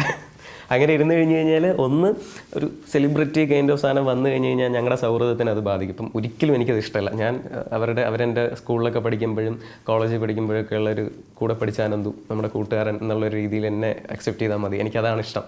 അങ്ങനെ ചെയ്യുമ്പോൾ ഉള്ള സംഭവം എന്താണെന്ന് വെച്ച് കഴിഞ്ഞാൽ നമ്മൾ എന്തെങ്കിലും ചെയ്ത സാധനം ഇഷ്ടപ്പെട്ടില്ലെങ്കിൽ അവർക്ക് ഇഷ്ടപ്പെട്ടില്ല എന്ന് ശരിക്കും പറയാനുള്ള ഒരു ഫ്രീഡം ഉണ്ട്. മറ്റതില്ലെന്നുണ്ടെങ്കിൽ സുഖിപ്പിക്കണം അവൻ ഇതാണെന്നുള്ള രീതിയിൽ വിഷയമായിരുന്നു. പക്ഷേ എനിക്കതല്ല. എനിക്ക് ക്രിയേറ്റീവ് ക്രിറ്റിസിസംസ് ഞാൻ ഏറ്റവും കൂടുതൽ ഞാൻ അക്സെപ്റ്റ് ചെയ്യുന്ന ഒരാളാണ്. എനിക്കൊരു വലിയ മിസ്റ്റേക്ക് ഡയറി തന്നെ ഉണ്ട്. ആൾക്കാർ പറയുന്ന ക്രിയേറ്റീവായിട്ടുള്ള ക്രിയാത്മകമായിട്ടുള്ള വിമർശനങ്ങളെല്ലാം ഞാനതിൽ നോട്ട് ചെയ്യും. നമ്മുടെ ഇപ്പോഴത്തെ ടീമിൻ്റെ ശരിക്കുള്ളൊരു ഇൻറ്റൻഷൻ ഒരു വർഷം മിനിമം 10 മിസ്റ്റേക്ക് ഡയറി എങ്കിലും ഫില്ല് ചെയ്യുക എന്നുള്ളതാണ്. കേൾക്കുമ്പോൾ ഇച്ചിരി ആൾക്കാർക്ക് ഇവനെന്ത് തേങ്ങ കാണിക്കുന്നതൊക്കെ തോന്നും. പക്ഷേ ശരിക്കും ഇത് നമ്മൾ ചെയ്യുന്ന കാര്യമാണ്. ഇവർ പറയുന്ന എല്ലാം നമ്മൾ എഴുതി വയ്ക്കും. അതിൽ ശരിക്കുള്ള ക്രിയേറ്റീവായിട്ടുള്ള കാര്യങ്ങൾ ഞങ്ങൾ എടുത്ത് അത് ഞങ്ങൾ തിരുത്താറുണ്ട്. അതിൻ്റെയും കൂടെ റിസൾട്ട് ആട്ടോ ഷോ. അപ്പോൾ അതുകൊണ്ട് ഈ ഫ്രണ്ട്സിൻ്റെ ഇടയിൽ എനിക്ക് സാധാ ആനന്ദമായിട്ടിരിക്കാനാണ് ഇഷ്ടം. പിന്നെ ചില കാര്യങ്ങൾ എത്രയൊക്കെ നമ്മൾ ഇങ്ങനെ ഇരുന്നാലും ഉള്ളിൽ നമ്മൾ പഠിച്ച കാര്യങ്ങൾ എപ്പോഴും നമ്മുടെ മനസ്സിൽ ഇങ്ങനെ ഒരു കോൺഷ്യസ്നെസ്സിലേക്ക് ഇടയ്ക്കിടയ്ക്ക് വരും. അപ്പോൾ ചില കാര്യങ്ങൾ കണ്ടാലും അല്ലെങ്കിൽ അവരുടെ ഭാഗത്തുനിന്ന് എന്തെങ്കിലുമൊക്കെ കാര്യങ്ങൾ നമ്മളോട് ഹൈഡ് ചെയ്യുന്നു, അല്ലെങ്കിൽ എന്തെങ്കിലുമൊക്കെ അവരിങ്ങനെ നമ്മളോട് പറയാത്ത കാര്യങ്ങൾ, ഇതൊക്കെ ചില പോയിന്റ്സിൽ മനസ്സിലാവുന്ന കുറച്ച് കാര്യങ്ങളുണ്ട്. അതങ്ങ് പറയാതിരുന്നാൽ പോരെ. അതെ, ഈ തിരക്കുകൾക്കിടയിൽ അനന്തു മലയാള സാഹിത്യം പഠിക്കുന്നു എന്നാണ് ഞാൻ മനസ്സിലാക്കുന്നത്. മലയാളം ഞാൻ ഡിഗ്രി മലയാളമായിരുന്നു പഠിച്ചിരുന്നത് യൂണിവേഴ്സിറ്റി കോളേജിൽ തിരുവനന്തപുരത്ത്. അത് പൂർത്തിയാക്കി? അത് കഴിഞ്ഞു. അപ്പോൾ കേരളത്തിൽ തിരുവനന്തപുരത്തും അതേപോലെ തന്നെ കൊച്ചിയിലും നടന്നു കഴിഞ്ഞിരിക്കുന്നു ഈ ഷോ. ഇനി ഏതൊക്കെ പ്രൊജക്റ്റുകളാണ് ഈ ഷോയുടെ അടുത്ത വഴികളിലുള്ളത്? കേരളത്തിന് ഇനി സെപ്റ്റംബർ 4-ന് കോഴിക്കോടാണ് വരുന്നത്. കോഴിക്കോട് 2 ഷോ. സെപ്റ്റംബർ 4-ന് തന്നെ ഉച്ചയ്ക്ക്, രാവിലെയും രാത്രിയായിട്ട്. അത് ബുക്ക് മൈ ഷോയിൽ ഇപ്പോൾ ടിക്കറ്റ്സ് അവൈലബിൾ ആണ്. അത് കഴിഞ്ഞ് കഴിഞ്ഞാൽ പിന്നെ UK ടൂറിൽ ഓഗസ്റ്റിൽ ദുബായ് ഇപ്പോൾ കഴിഞ്ഞു. ഇനിയിപ്പോൾ അടുത്ത UK ടൂർ, പിന്നെ അയർലൻഡ് ടൂർ, പിന്നെ ഒരു കാനഡ. ഇത്രയാണ് ഇനി ലൈനപ്പിലുള്ളത്. ഈ ഷോകൾ സമ്പൂർണ്ണമായിട്ട് ഡിജിറ്റലൈസ് ചെയ്യുമോ അതോ? ഇല്ല, എൻ്റെ ഗ്ലിംസസ് മാത്രമേ നമ്മൾ പുറത്ത് വിടുള്ളൂ. കാര്യം അത് നേരിട്ട് തന്നെ എക്സ്പീരിയൻസ് ചെയ്യേണ്ട ഒരു കാര്യമാണ്. ഓണത്തിൻ്റെ ഈ നാളുകളിലാണല്ലോ നമ്മൾ സംസാരിച്ചു കൊണ്ടിരിക്കുന്നത്. സ്വാഭാവികമായിട്ടും മലയാളിയുടെ മനസ്സ് അറിഞ്ഞിട്ടുള്ള ഒരു ചക്രവർത്തി എന്നുള്ള നിലയ്ക്കാണ് മഹാബലിയെ പലപ്പോഴും കാണുകയും ചെയ്യുന്നത്. മഹാബലിയെക്കുറിച്ചുള്ള സങ്കല്പത്തിൽ ഇപ്പോഴും പരസ്യ കമ്പനികളൊക്കെ മഹാബലിയുടെ വലിയ കുടവയറുള്ള രൂപം വെച്ചുകൊണ്ട് നിൽക്കുന്ന രൂപത്തിലാണ്. പക്ഷേ ഒരു അസുര ചക്രവർത്തിയായിട്ടുള്ള അത്രയധികം യുദ്ധങ്ങൾ ചെയ്ത് കീഴടക്കിയിട്ടുള്ള ഒരു മഹാബലിക്ക് ആ ഒരു ശരീരമല്ല ഉണ്ടാവുക, ഒരു 6 പാക്ക് ബോഡി ആയിരിക്കും എന്നുള്ള നിലയ്ക്ക് മറ്റു ചില കലാകാരന്മാർ വ്യത്യസ്തമായിട്ടുള്ളൊരു മഹാബലിയെ സൃഷ്ടിച്ചിട്ടുമുണ്ട്. അനന്തുവിനെ സംബന്ധിച്ചിട്ട് അനന്തുവിൻ്റെ കുട്ടിക്കാലം, അത് ഓണക്കാലങ്ങൾ, അതിൻ്റെ ഒരു ഓർമ്മകൾ എന്തൊക്കെയാണ്? എല്ലാവർക്കും ഉള്ള പോലെ, എല്ലാ മലയാളിക്കും ഉള്ള പോലെ ഉള്ള ഒരു ടിപ്പിക്കലായിട്ടുള്ള സാധാരണമായിട്ടുള്ള ഒരു ഓണം ഓർമ്മകൾ മാത്രമാണ്. പക്ഷേ അതെല്ലാം ആലോചിക്കുമ്പോൾ ഭയങ്കര ബ്യൂട്ടിഫുൾ ആയിട്ടുള്ള ഓർമ്മകളാണ്. ഓണത്തിന് മെയിനായിട്ട് സിനിമകളെ പണ്ട് നമ്മൾ സ്കൂളിലൊക്കെ പഠിക്കുമ്പോഴത്തേക്കും റിലീസാവുന്ന സിനിമകൾ ഓണക്കാല ചിത്രങ്ങളായിട്ട് ടി വിയിൽ സംപ്രേഷണം ചെയ്യുന്ന സമയത്ത് ഞാൻ അതിൻ്റെ ഭയങ്കര ഫാനായിരുന്നു. അപ്പം രാവിലെ ഉച്ചയ്ക്കും രാത്രിയും ഞാൻ ചിലപ്പോൾ സദ്യ കഴിക്കാൻ തന്നെ ഞാൻ ചിലപ്പോൾ 3-4 മണിയാവും. ഞാൻ സിനിമ കണ്ടുകൊണ്ടിരുന്ന് കഴിഞ്ഞാൽ ഞാൻ പിന്നെ അവിടെ നിന്ന് അനങ്ങില്ല. അപ്പോൾ എനിക്ക് ഓണത്തിന് ഓണസദ്യയെക്കാട്ടിലും എനിക്ക് ഓണ സിനിമകളോടായിരുന്നു എനിക്ക് ഏറ്റവും കമ്പം. അപ്പോൾ അതുണ്ട്. പിന്നെ എല്ലാവരും ഫാമിലി എല്ലാവരും ഒരുമിച്ച് കൂടുന്ന ഒരു ഭയങ്കര രസമുള്ള മൊമെൻറ്റ്സാണ്. സ്റ്റിൽ ഇപ്പോഴും നമ്മൾ ഇത്രയും തിരക്കുകളുടെ ഇടയിലും ഏറ്റവും കൂടുതൽ ആഘോഷിക്കുന്ന ഒരു കാര്യം ആ ഒരു ടുഗദർനെസ് ആണ്. പക്ഷേ ഇത്തവണ ഞാൻ ഖത്തറിലായിരിക്കും, ഷോ ഉണ്ട് അവിടെ ഓണത്തിന്. അപ്പോൾ അത് കഴിഞ്ഞിട്ട് വീട്ടിൽ വന്നിട്ട് എല്ലാവരും കൂടെ ഇരിക്കണം. മിക്കവാറും സിനിമാ നടന്മാരുടെയൊക്കെ കുഞ്ചാക്കോ ബോബൻ്റെ അടക്കമുള്ളവരുമായിട്ട് മെൻ്റലിസം ചെയ്തതിൻ്റെയൊക്കെ വീഡിയോകളുണ്ട്. അങ്ങനെയുള്ള സെലിബ്രിറ്റികളുമായിട്ടുള്ള കൂടിക്കാഴ്ചയിൽ നിന്ന് ഉണ്ടായിട്ടുള്ള എക്സ്പീരിയൻസ് എന്തൊക്കെയാണ്? ഇപ്പോൾ ഭാവിയിൽ സിനിമ ചെയ്യുമ്പോൾ ഇതൊക്കെ ഉപകാരപ്പെടുമോ? ഉറപ്പായിട്ടും ഭയങ്കര ഒരു ഫ്രണ്ട്ഷിപ്പ് ഇപ്പം എല്ലാവരുമായിട്ടും ഉണ്ട്. എല്ലാവരും ഞാൻ ഷോയ്ക്ക് ഇൻവൈറ്റ് ചെയ്യുമ്പോൾ തന്നെ എല്ലാവരും വരുന്നുണ്ട്. കുറേ പേര് ഇങ്ങോട്ട് ചോദിക്കുന്നുണ്ട് ഇനി എന്നാ ഷോ എന്ന്. അപ്പം ആ ഒരു വളരെ നല്ലൊരു ഫ്രണ്ട്ഷിപ്പ് എല്ലാവരുമായിട്ട് ഇപ്പം മെയിൻറ്റെയിൻ ചെയ്യുന്നുണ്ട്. അത് ഉറപ്പായിട്ടും സിനിമ ചെയ്യുന്ന സമയത്ത്. പക്ഷേ എനിക്ക് പരാതി വരുമെന്നുള്ള പേടിയാണ്. എന്നെയല്ലേ ഇങ്ങനെ ഫ്രണ്ട്ലി ആയിട്ട് സംസാരിക്കുന്നതാണ്. ഞാനല്ലേ സിനിമയിൽ ഇങ്ങനെ ചുമ്മാ ചോദിക്കും. അപ്പം ശരിക്കും എനിക്ക് ആക്ച്വലി ഇതെല്ലാം സിനിമയിലേക്കുള്ള ഒരു പാത്തെല്ലാം എനിക്ക് ക്രിയേറ്റ് ചെയ്ത് തന്നത് ഷോ തന്നെയാണ്. ക്രൈം ഇൻവെസ്റ്റിഗേഷനിൽ ഈ മെൻ്റലിസം ഉപയോഗിക്കപ്പെടുന്നതിൻ്റെ സാധ്യതകൾ എന്തൊക്കെയാണ്? ഇപ്പോൾ നുണപരിശോധന അടക്കമുള്ള കുറ്റാന്വേഷണങ്ങളുടെ ചരിത്രം കേരളത്തിൻ്റെ മുമ്പിൽ. സിസ്റ്റർ അഭയ കേസിലാണ് കേരളത്തിൽ നുണപരിശോധന ഏറ്റവും കൂടുതൽ ചർച്ചാ വിഷയമായത്. അങ്ങനെ നുണപരിശോധനയ്ക്ക് പകരം ഇങ്ങനെ ഒരു മെൻ്റലിസത്തിലൂടെ അത് നമുക്ക് നടപ്പാക്കിയെടുക്കാൻ പറ്റുമോ? മെൻ്റലിസത്തിൽ പറ്റില്ല. നേരത്തെ പറഞ്ഞ ബിഹേവിയർ പ്രൊഫൈലിങ്ങിൻ്റെ സാധ്യതകൾ യൂസ് ചെയ്ത് നമുക്ക് അസംഷൻസ് കൊടുക്കാം. മുൻപിലിരിക്കുന്ന ഒരാളുടെ ഇപ്പോൾ ഇൻട്രോഗേഷൻ ടൈമിൽ അദ്ദേഹത്തിൻ്റെ മൊത്തത്തിലുള്ള ബിഹേവിയർ പാറ്റേൺസ്, അത് ക്ലസ്റ്റർ ഓഫ് പാറ്റേൺസ് ആണ്. വെറുതെ ഒരാളിങ്ങനെ കൈ കൊണ്ടുപോയി മൂക്ക് ചൊറിഞ്ഞു എന്ന് വെച്ചാൽ അയാൾ കള്ളം പറയും, അതങ്ങനെ നമുക്ക് ജഡ്ജ് ചെയ്യാൻ പറ്റില്ല. ഈ യൂട്യൂബിലാണ് ഈ ബോഡി ലാംഗ്വേജ് സംബന്ധിച്ച് കുറേ അസംബന്ധങ്ങളുണ്ട്. അതായത് ശരീരഭാഷയുടെ 10 വഴികൾ എന്ന് പറഞ്ഞിട്ട് വളരെ മിനിമലായിട്ടുള്ള ഒരു കാര്യം. ഇപ്പം കൈ ഇങ്ങനെ തല ചൊറിയുന്നു, ഇത് ഇങ്ങനെ ആരെങ്കിലും ചെയ്ത കള്ളമാണ്. താരനുണ്ടെങ്കിലും ചൊറിയും, കള്ളം പറയാനില്ല. ചില ആൾക്കാർക്ക് ഇപ്പോൾ പാറ്റേൺസ്, അതായത് ഇപ്പോൾ സ്റ്റൈലായിട്ട് അവരിങ്ങനെ കൈ ഇങ്ങനെ കൊണ്ടുപോകുന്ന ആൾക്കാരുണ്ട്. അപ്പോൾ അതുകൊണ്ട് ക്ലസ്റ്റർ ഓഫ് പാറ്റേൺസ് ആണ് അനലൈസ് ചെയ്യുന്നത്. വെറുതെ ഒരു 10 ബോഡി ലാംഗ്വേജ് സാധ്യതകൾ പഠിച്ചു വെച്ചിട്ട് കാര്യമില്ല. ഇതിൻ്റെ ഒരുപാട് ഡീറ്റെയിൽഡ് ആയിട്ടുള്ള ഒരുപാട് സ്റ്റഡീസ് ഉണ്ട്, ഡീപ്പ് റിസർച്ചസ് ഉണ്ട്. ഇതെല്ലാം കംപ്ലീറ്റ് ആക്കിയ ഒരാൾക്ക് ഒരു പരിധി വരെ ഇൻട്രോഗേഷനിൽ അസംഷൻസ് കൊടുക്കാൻ പറ്റും. അല്ലാതെ മെൻ്റലിസം ഒരു കൈൻഡ് ഓഫ് മാജിക്കിൻ്റെ ഒരു മോസ്റ്റ് അപ്ഡേറ്റഡ് വേർഷനായിട്ട് കണ്ടാൽ മതി. അതിൻ്റെ അകത്ത് ഒരുപാട് ട്രിക്സ് എലമെൻറ്റ്സ് എല്ലാം ഉണ്ട്. പക്ഷേ ഞാൻ ഈ പറഞ്ഞ മേഖലയിലേക്ക് ഈ ബോഡി ലാംഗ്വേജ് അനാലിസിസ് ചെയ്യാൻ പറ്റുന്ന ഒരാൾക്ക് പറഞ്ഞ പോലെ ഇങ്ങനെ കുറച്ച് കാര്യങ്ങൾ ചെയ്യാൻ പറ്റും. ഈ പോലീസുകാരുടെ ക്രഷൊക്കെ എന്താണെന്ന് അറിയുന്നതിന് വേണ്ടിയിട്ട് പോലീസുകാരുടെ ഇടയിൽ നിന്നിട്ട് മെൻ്റലിസം ചെയ്തതിൻ്റെ വീഡിയോകൾ ഞാൻ കാണുകയുണ്ടായി. ഈ പോലീസുകാരിൽ ആരെങ്കിലും, ഉന്നത പോലീസ് ഉദ്യോഗസ്ഥർ ആരെങ്കിലും എപ്പോഴെങ്കിലും ഏതെങ്കിലും ഒരു കേസുമായി ബന്ധപ്പെട്ട് ഇങ്ങനെ ഒരു സഹായം ചെയ്യാമോ എന്ന് ചോദിച്ച് വിളിക്കുകയുണ്ടായി? ആ രഹസ്യം എന്നോടൊപ്പം മണ്ണിലെലിഞ്ഞ് ചേരും. അതൊന്നും ഉണ്ടായിട്ടുണ്ടല്ലേ? ഒരു ലീഗൽ സൈഡല്ലേ അത്. ഞാൻ ക്യാമറ ഓഫ് ചെയ്തിട്ട് ഞാൻ പറഞ്ഞുതരാം. അല്ല, ക്യാമറ ഓഫ് ചെയ്യാതെ പറയാവുന്ന ചില കാര്യമുണ്ട്. ആ കാര്യം നടത്തിയോ, അതിൽ അത് കേസിന് ഗുണകരമായോ? എൻക്വയറീസ് ഉണ്ടായിട്ടുണ്ട് അങ്ങനെ. ഞാൻ പറഞ്ഞ ഇപ്പോഴും ഞാൻ പറയുകയാണ്, അതിനൊരു തെറ്റിദ്ധാരണ ഉണ്ടാവരുത്. ഞാൻ പറഞ്ഞു കഴിഞ്ഞിട്ട് ഒരിക്കലും മെൻ്റലിസ്റ്റ് ആയതുകൊണ്ടല്ല എന്നെ വിളിച്ചതും ഞാൻ പോയിട്ടുണ്ടെങ്കിൽ പോയതും. അതിനപ്പുറത്തേക്ക് ഞാൻ ഡീൽ ചെയ്യുന്ന സബ്ജക്റ്റ്, ഞാൻ പഠിച്ച സബ്ജക്റ്റ് നോൺ വെർബൽ കമ്മ്യൂണിക്കേഷനും ബിഹേവിയർ പ്രൊഫൈലിംഗ് ഒക്കെയാണ്. അപ്പോൾ ആ ഒരു സാധ്യത യൂസ് ചെയ്തുകൊണ്ട് മാത്രം വേണമെന്നുണ്ടെങ്കിൽ എനിക്ക് ഹെൽപ്പ് ചെയ്യാം. അപ്പോൾ ഭാവിയിൽ വരാനിരിക്കുന്ന സിനിമയിലെ ഒരു കഥാതന്തു ഇതുകൂടി ആണെന്ന് വന്നേക്കാം അല്ലേ? അയക്കാം. ഇപ്പം അങ്ങനെ പ്ലാനില്ല. ഇപ്പം ആക്ച്വലി ഇപ്പോഴത്തെ സ്ക്രിപ്റ്റിൽ മെൻ്റലിസം ഒന്നും ഇല്ല ശരിക്കും. അതൊരു വേറൊരു ജോണറാണ്. അപ്പം ബാക്കി പിന്നീട് സിനിമകൾ ചെയ്യുമ്പോൾ ചിലപ്പോൾ ഉണ്ടായേക്കാം.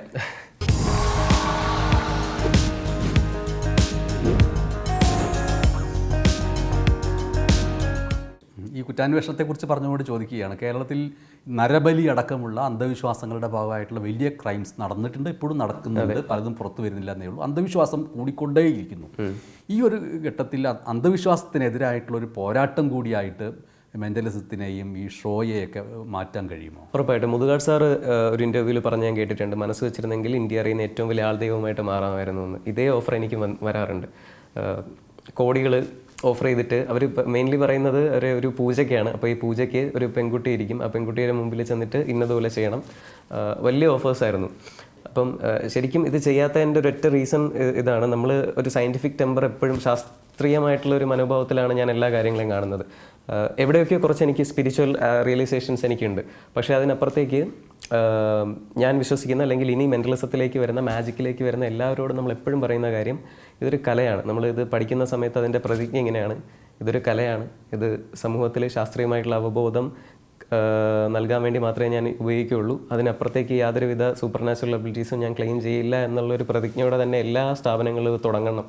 ഇല്ലാന്നുണ്ടെങ്കിൽ ഈ പറഞ്ഞ പോലെ ഇങ്ങനെയുള്ള ഓഫേഴ്സ് വരുന്ന സമയത്ത് ചിലപ്പോൾ ആൾക്കാർക്ക്, ഇത് പഠിച്ചിട്ടുള്ള ആൾക്കാർക്ക്, ചിലപ്പോൾ ഒരു ഫിനാൻഷ്യലി ഇച്ചിരി ബാക്ക്വേർഡ് നിൽക്കുന്ന ആളായിരിക്കും. അപ്പം ഒരാൾ ഒരു മാസം അല്ലെങ്കിൽ ഒരു വർഷം കോഴ്സ് ചെയ്തു, പെട്ടെന്ന് ഒരാളിങ്ങനെ വിളിക്കുകയാണ്, ചിലപ്പോൾ അങ്ങനെ പോകാനുള്ള ടെൻഡൻസി ഉണ്ടാവും. ഒരിക്കലും ചെയ്യരുത്. അത് നിങ്ങൾ ചെയ്യുന്ന ഏറ്റവും വലിയ ഈ ഒരു ഇൻഡസ്ട്രിയോടും അല്ലെങ്കിൽ ജനങ്ങളോടും ചെയ്യുന്ന ഏറ്റവും വലിയ ഒരു തെറ്റായിരിക്കും. എത്തിക്കൽ റെസ്പോൺസിബിലിറ്റി കീപ്പ് ചെയ്യുക എന്നുള്ളത് മസ്റ്റാണ്. അനന്തുവിൻ്റെ ഈ ദ സീക്രട്ട് ലെറ്റർ എന്ന് പറയുന്ന ഈ ഷോ, ഈ പറഞ്ഞതുപോലെ തന്നെ ആ ഷോയുടെ ഒരു ഭാഗം, അല്ലെങ്കിൽ അതിൻ്റെ പൂർണ്ണതയിൽ തന്നെ അന്ധവിശ്വാസങ്ങൾക്കെതിരെ സയൻറ്റിഫിക് ടെമ്പറമെൻറ്റ് കൊണ്ടുവരാൻ, അത് കാണാൻ വേണ്ടി വരുന്ന പ്രേക്ഷകരെ പ്രേരിപ്പിക്കുന്നതാണോ? നമ്മുടെ ഷോയുടെ ഫസ്റ്റ് ടൈറ്റിൽ എഴുതി കാണിക്കുന്നത് ഇങ്ങനെയാണ്: ഇത് എൻ്റർടൈൻമെൻറ്റ് പർപ്പസിന് വേണ്ടിയിട്ടുള്ളതാണ്, ഇതിൻ്റെ അകത്ത് വേറെ സൂപ്പർ നാച്ചുറൽ പരിപാടികളൊന്നുമില്ല. ഫസ്റ്റ് പോയിന്റ് ഇതാണ്. അതിൽ നിന്ന് തന്നെ തുടങ്ങിയാൽ മതി. അല്ലാതെ ഇതൊക്കെ ഞാൻ ചെയ്യുന്നത് വേറെ എന്തോ വലിയ സിദ്ധിയാണെന്നൊക്കെ പറഞ്ഞു കഴിഞ്ഞാൽ ചിലപ്പോൾ എനിക്ക് വേറെ ഒരു സൂപ്പർ ഹ്യൂമൻ ടാഗ് എനിക്ക് കിട്ടുമായിരിക്കും. പക്ഷേ ആ ടാഗ് എനിക്ക് വേണ്ട, പർപ്പസ്ഫുള്ളി എനിക്ക് വേണ്ട. സ്വാമി അനന്തൻ എന്ന പേരൊക്കെ പിടിച്ചിരുന്നു.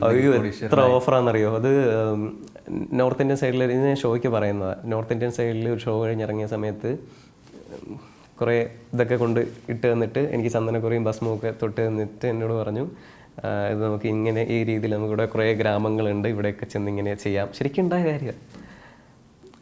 ഇതൊരു പാനൽ ഡിസ്കഷൻ ഇടയ്ക്ക് ഉണ്ടായിരുന്നു, നോർത്ത് സൈഡിലായിരുന്നു.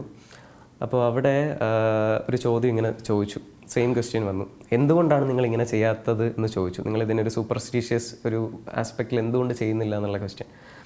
അപ്പോൾ പെട്ടെന്ന് എൻ്റെ മനസ്സിൽ കുറേ വർഷങ്ങൾക്ക് മുമ്പ്, നിങ്ങൾ ചിലപ്പോൾ ഓർമ്മയുണ്ടാവും, ഈ കേരള സാർ, ലിറ്ററസി സാർ എന്ന് പറഞ്ഞാൽ കേരളത്തിലുള്ള ആൾക്കാർ നമ്മുടെ സ്റ്റേറ്റിനെ കളിയാക്കിയ ഒരു റീൽ ഉണ്ടായിരുന്നു. ഏതോ ഒരു ജഡ്ജ് എന്തോ പറഞ്ഞിട്ടുള്ളൊരു സാധനം. ഇവിടെയുള്ള ആൾക്കാർ ലിറ്ററസി എന്ന് പറയുന്നതേ ഉള്ളൂ, ശരിക്കും ലിറ്ററസി ഇല്ല എന്നൊക്കെയുള്ള. അപ്പോൾ അദ്ദേഹത്തിൻ്റെ ക്വസ്റ്റ്യൻ എന്നോട് ഇങ്ങനെയായിരുന്നു: why don't you doing like this? എന്തുകൊണ്ട് നിങ്ങൾ ഇതിനൊരു സൂപ്പർസ്റ്റീഷ്യസ് ആയിട്ട് ചെയ്യുന്നില്ല എന്ന് ചോദിച്ചു. അപ്പോൾ എനിക്ക് പെട്ടെന്ന് ഉത്തരം ഇതായിരുന്നു: sir, I am from Kerala sir, literacy sir. അതായിരുന്നു ഉത്തരം. അവിടെ ഭയങ്കരമായിട്ട് ആൾക്കാർ അതിനെ ഭയങ്കരമായിട്ട് അത് പറഞ്ഞു കഴിഞ്ഞപ്പോൾ മലയാളികൾ ഒത്തിരി പേരുണ്ടായിരുന്നു അവിടെ ആ പരിപാടിയിൽ. അപ്പോൾ അതവർക്ക് കണക്റ്റായി. ഒരു ജഡ്ജിനെ കുറിച്ച് അനന്തു പറഞ്ഞതുകൊണ്ട് ചോദിക്കുകയാണ്. മറ്റൊരു ജഡ്ജ് പറഞ്ഞ അധിക്ഷേപകരമായിട്ടുള്ള പരാമർശത്തിൻ്റെ പേരിൽ രാജ്യമാകെ യുവാക്കൾ സംഘടിക്കുകയും CJP, കോക്രോച്ച് ജനതാ പാർട്ടി എന്ന് പറയുന്ന രാഷ്ട്രീയ പാർട്ടി അല്ലാത്ത സാധാരണ യുവാക്കളുടെ, വിദ്യാർത്ഥികളുടെ ഹൃദയവികാരത്തിൻ്റെ ഭാഗമായിട്ട് അവർക്ക് നിഷേധിക്കപ്പെടുന്ന പരീക്ഷ, അവർക്ക് നിഷേധിക്കപ്പെടുന്ന അറിവ്, അതിന് വേണ്ടിയിട്ട് അവർ സമരം ചെയ്യുകയൊക്കെ ചെയ്തു. അപ്പോൾ അനന്തുവിൻ്റെ കീഴെ നിരവധി യുവാക്കൾ തന്നെയാണ് ഉള്ളത്. അപ്പോൾ ഇത്തരം ഈ ജനകീയ സമരങ്ങളോടൊക്കെ അനന്തുവിന് എന്താണ് നിലപാട്? രാഷ്ട്രീയപരമായിട്ടുള്ള ചിന്തകൾ ഇന്ന് യുവാക്കൾക്കിടയിൽ ഇല്ല എന്നുള്ളൊരു ഫേക്ക് ഒരു ന്യൂസ് ഭയങ്കരമായിട്ട് ഇടയ്ക്ക് പ്രചരിപ്പിച്ചു. അതായത് പുതിയ കുട്ടികൾക്ക് രാഷ്ട്രീയ ബോധമില്ല. ശരിക്കും ഇതൊരു പെർട്ടിക്കുലർ ഒരു ഇന്ന പാർട്ടിയോ അല്ലെങ്കിൽ ഇങ്ങനെ ഒരു പൊളിറ്റിക്കൽ വിഭാഗത്തെ പിന്തുടരുന്നത് ഇതൊന്നുമല്ല. ഇപ്പോൾ ഈ കണ്ടത്, ഇപ്പോൾ ഈ നീറ്റ് എക്സാമിനോട് ബന്ധപ്പെട്ട് ഇപ്പോൾ നമ്മുടെ നാട്ടിൽ സംഭവിച്ച ആ ഒരു വിപ്ലവമാണ് ശരിക്കുള്ള രാഷ്ട്രീയ ബോധം എന്ന് ഞാൻ വിശ്വസിക്കുന്നു. കാര്യം അവിടെ ആരും ഒരു ഈ പറഞ്ഞ പോലെ നേരത്തെ എക്സ്റ്റാബ്ലിഷ്ഡ് ആയിട്ടുള്ളൊരു പാർട്ടി നടത്തുന്നതായിട്ടോ അങ്ങനെയൊന്നുമല്ല. ശരിക്കും ആ അവകാശങ്ങൾക്ക് വേണ്ടിയിട്ട് ഡിസേർവിങ് ആയിട്ടുള്ള കുറേ കുട്ടികൾ വന്നു, അതിനെ സപ്പോർട്ട് ചെയ്ത് ജെന്യൂനായിട്ട് സപ്പോർട്ട് ചെയ്ത കുറേ ആൾക്കാരും കൂടെ നിന്നു. പക്ഷേ ഇതിൻ്റെ ഇടയിൽ ഇൻ ബിറ്റ്വീൻ കുറേ ആൾക്കാർ ഈ പറഞ്ഞ പോലെ ഫേക്ക് മീഡിയ കവറേജ് കിട്ടാൻ വേണ്ടിയിട്ട് എന്തൊക്കെ ഷോ ഓഫ്സ്, അത് ഞാൻ ഇത് കാണുന്നതുകൊണ്ട്, ഞാൻ ഇതിനെ ഒബ്സർവ് ചെയ്യുന്നതുകൊണ്ട് എനിക്ക് ഫീൽ ചെയ്താണ് ചില കാര്യങ്ങൾ അങ്ങനെ സംഭവിക്കുന്നുണ്ടായിരുന്നു. ഇതിൻ്റെ ഇടയിൽ അനാവശ്യമായിട്ട് അവിടെ നിന്ന് ചില മുതിർന്ന ആൾക്കാരെ ടീസ് ചെയ്യുന്ന കുറേ കാര്യങ്ങളൊക്കെ കണ്ടായിരുന്നു. പക്ഷേ അതിനൊക്കെ അപ്പുറത്തേക്ക് ശരിക്കും ആ ഒരു ഇങ്ങനൊരു പ്രശ്നം വരുന്ന സമയത്ത് നമ്മുടെ അവകാശമാണ് എന്നുള്ളൊരു തിരിച്ചറിവിൽ പുറത്തിറങ്ങി ഇതിനെ റിയാക്ട് ചെയ്യാനുള്ള ഒരു സ്റ്റേറ്റ്മെൻറ്റ് പുറത്ത് കാണിക്കുക എന്നുള്ളത് ഭയങ്കരമായിട്ട് എനിക്ക് ഗൂസ് ബംസ് വന്നൊരു കാര്യമാണ്. കാര്യം കുഞ്ഞിലേ മുതൽ നമ്മളൊക്കെ സ്കൂളിലൊക്കെ പഠിക്കുന്ന സമയത്ത് സംസാരിക്കരുത്, നിങ്ങൾ ആരടുത്തും അങ്ങനെ ധിക്കരിച്ച് പറയരുത്, ഇങ്ങനെയൊക്കെ ഉള്ളൊരു സ്റ്റേറ്റ്മെൻ്റ് ആയിരുന്നു കുറേ നാൾ മുമ്പ് വരെ നമ്മളെയൊക്കെ പഠിപ്പിച്ചുകൊണ്ടിരുന്നത്. ഓക്കെ, കൾച്ചറിൻ്റെ ഭാഗമാണ്, അതെല്ലാം മനസ്സിലാക്കാം. പക്ഷേ ശരിക്കും നമുക്ക് അവകാശമുള്ളൊരു കാര്യം അതിനെ അവകാശം നിഷേധിക്കപ്പെടുമ്പോഴത്തേക്കും ചോദ്യം ചോദിക്കുക തന്നെ ചെയ്യും. ചോദിക്കുക തന്നെ വേണം. അപ്പം അത് ഞാൻ അത്രയും പ്രൗഡായിട്ട് എൻ്റെ രാജ്യത്തുള്ള ആൾക്കാർ ഇത്രയും പേര് അവരുടെ അവകാശം നേടിയെടുക്കാൻ വേണ്ടി ആ പോരാട്ടത്തിന് അത്രയും പ്രൗഡായിട്ട് തന്നെ ഞാൻ കാണുന്നതെന്ന്. ഇപ്പോൾ ഈ നമ്മുടെ ഈ കേരളത്തിൽ ജീവിച്ചുകൊണ്ടിരിക്കുമ്പോൾ ഈ ഷോകൾ ചെയ്യുന്നു, മെൻ്റലിസം ചെയ്യുന്നു, അനന്തുവിന് മാത്രം അവകാശപ്പെട്ട ഒന്നായിട്ട് അതിനെ കൊണ്ടുപോകുന്നു, അത് പാഷനായിട്ട് വരുന്നവരെ കൂടെ ചേർത്ത് നിർത്തുന്നു. ഇതൊക്കെ ഉണ്ടെങ്കിൽ തന്നെയും ഇപ്പോൾ നമ്മൾ കണ്ട ഈ ജന്തർ മന്ദറിൽ കണ്ട പ്രക്ഷോഭം പോലെ ജനം ഉണരേണ്ടിയിരിക്കുന്നു, ചെറുപ്പക്കാർ വരേണ്ടിയിരിക്കുന്നു തോന്നുന്ന മറ്റ് മേഖലകളെക്കുറിച്ചിട്ടൊക്കെ ആലോചിച്ചിട്ടുണ്ടോ? ഇപ്പോൾ കാറിലെ പെട്രോളുമായി ബന്ധപ്പെട്ടിട്ടുള്ള ഒരു തർക്കം നടക്കുന്നുണ്ട്. അങ്ങനെ പല പല വിഷയങ്ങൾ. അനന്തു ഒരു ചെറുപ്പക്കാരെന്നുള്ള നിലയ്ക്ക് സൊസൈറ്റിയെ നോക്കുമ്പോൾ എന്താണ് തോന്നിയിട്ടുള്ളത്? ഒരു ഈ പറഞ്ഞ പോലെ ഇപ്പം ഈ പ്രശ്നം ഇതിപ്പോൾ ഭയങ്കരമായിട്ട് നമുക്ക് എല്ലാവർക്കും സോഷ്യൽ മീഡിയയിൽ കൂടെ നമ്മൾ അവെയറായി. സെയിം ഇഷ്യൂ ആണ് ഇതിപ്പം. നേരത്തെ ഒരു കുഞ്ഞിന് ഇത്ര രൂപ കളക്ട് ചെയ്യാൻ വേണ്ടി കേരളത്തിലെ എല്ലാവരും ഒരുമിച്ച് നിന്നൊരു ടൈം കുറച്ച് നാൾ മുമ്പ് ഉണ്ടായിരുന്നു. അപ്പം എന്നോടിത് കുറേ പേര് ഇങ്ങനെ ചോദിച്ച സമയത്ത് എന്നോടത്ത് ഷെയർ ചെയ്യാനൊക്കെ പറഞ്ഞ ഒരുപാട് ആൾക്കാർ ചോദിക്കാറുണ്ട്. അപ്പം ഞാൻ വിശ്വസിക്കുന്ന ഒരു കാര്യം എന്ന് വെച്ച് കഴിഞ്ഞാൽ ഒരു സാധനം ഒരു #, ട്രെൻഡിങ് ആകുമ്പോൾ ആ ട്രെൻഡിനെ മാത്രം പിന്തുടർന്ന് പോകുന്നതിനോട് എനിക്കിതില്ല. ഇപ്പം അത് കഴിയുമ്പോഴത്തേക്കും പിന്നെ അതിനെപ്പറ്റി ഒരു സംസാരമില്ല. ഇപ്പോൾ മുല്ലപ്പെരിയാറിനെ കുറിച്ച് ജൂണിലും ജൂലൈയിലും മാത്രമേ ആൾക്കാർ സംസാരിക്കുന്ന കാണാറുള്ളൂ. അത് കഴിഞ്ഞ് കഴിഞ്ഞാൽ പിന്നെ ആ വിഷയം ആരും സംസാരിക്കുന്നില്ല. അപ്പോൾ ആ ഒരു ട്രെൻഡിങ് ആക്കാൻ വേണ്ടി മാത്രം ആ വിഷയത്തെക്കുറിച്ച് സംസാരിക്കാതെ ചെറിയ ചെറിയ ഒരുപാട് പ്രശ്നങ്ങളും ഇപ്പം മൊത്തത്തിൽ നടക്കുന്നുണ്ട്. ഇപ്പം എല്ലാ മേഖലയിലും ഇതുപോലെ വൈറൽ സെൻസേഷൻസ് ഇല്ലാത്ത പ്രശ്നങ്ങൾ ഒരുപാടുണ്ട് നമ്മുടെ സാധാരണക്കാരുടെ ഇടയിൽ. ഒന്നുമില്ല. ഇപ്പം ഒരു 100-102 വയസ്സ് പ്രായമുള്ള ഒരു അമ്മുമ്മേനെ ഞാൻ കണ്ടു. അവർ വയനാട് ഭാഗത്താണ്. അവർ അവിടെ ഒരു മല കയറി വീട്ടിൽ പോകണം. അപ്പം വീട്ടിൽ പോണ വഴിക്ക് ഒരു റോപ്പ് ഇട്ട് വേണം അവർക്ക് കയറി പോകാനായിട്ട്. അപ്പം ഇത് റോപ്പ് മാറി അവിടെ ഒരു ചെറിയൊരു വഴി വെട്ടി കൊടുക്കാനായിട്ട് അവർ പഞ്ചായത്തിലൊക്കെ കുറേ നാളായിട്ട് ഒരു 5-6 വർഷമായിട്ട് അവർ കയറി ഇറങ്ങി നടക്കുകയാണ്. അത് നടക്കുന്നില്ല. അപ്പോൾ ഇങ്ങനെ വളരെ മിനിമലായിട്ട് നമ്മൾ ശ്രദ്ധിക്കാതെ പോകുന്ന കോടിക്കണക്കിന് പ്രശ്നങ്ങൾ ആൾക്കാരുടെ ഇടയിലുണ്ട്. അപ്പോൾ ഇതെല്ലാം ഒരു ശബ്ദമായിട്ട് ഇതെല്ലാം ആൾക്കാർ ചോദ്യം ചെയ്ത് വരുന്നൊരു മൊമെൻറ്റിൽ വലിയ മാറ്റങ്ങൾ ഇവിടെ ഉണ്ടാവും, വലിയ വിപ്ലവങ്ങളുണ്ടാവും. അപ്പോൾ ഇത്രയേ ഉള്ളൂ.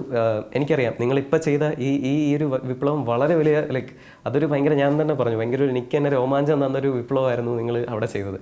ഇതേപോലെ ഈ ഒരു ഫയർ എല്ലാ കാര്യങ്ങളിലും ഉണ്ടാവണം. ആ ഒരു അവകാശങ്ങളെ എല്ലായ്പ്പോഴും നമ്മുടെ അവകാശങ്ങളെ ധൈര്യമായിട്ട് നമുക്ക് ചോദിച്ചു വാങ്ങിക്കാനുള്ള ഒരു വിൽപ്പവറിന് എല്ലാവരും കൂടെ നിൽക്കണം എന്നുള്ളതാണ്. അതായത് ഒരാൾ മാത്രം ഇറങ്ങി നിന്ന് കഴിഞ്ഞാൽ പറ്റില്ല. ആ കമ്മ്യൂണിറ്റി മുഴുവൻ ഇപ്പോൾ ആ മുത്തശ്ശിക്ക് വേണ്ടിയിട്ട് അവിടെയുള്ള ഒരു 500 പേര് ഒരുമിച്ച് കൂടിയാൽ തന്നെ അവരുടെ പ്രശ്നം തീരും.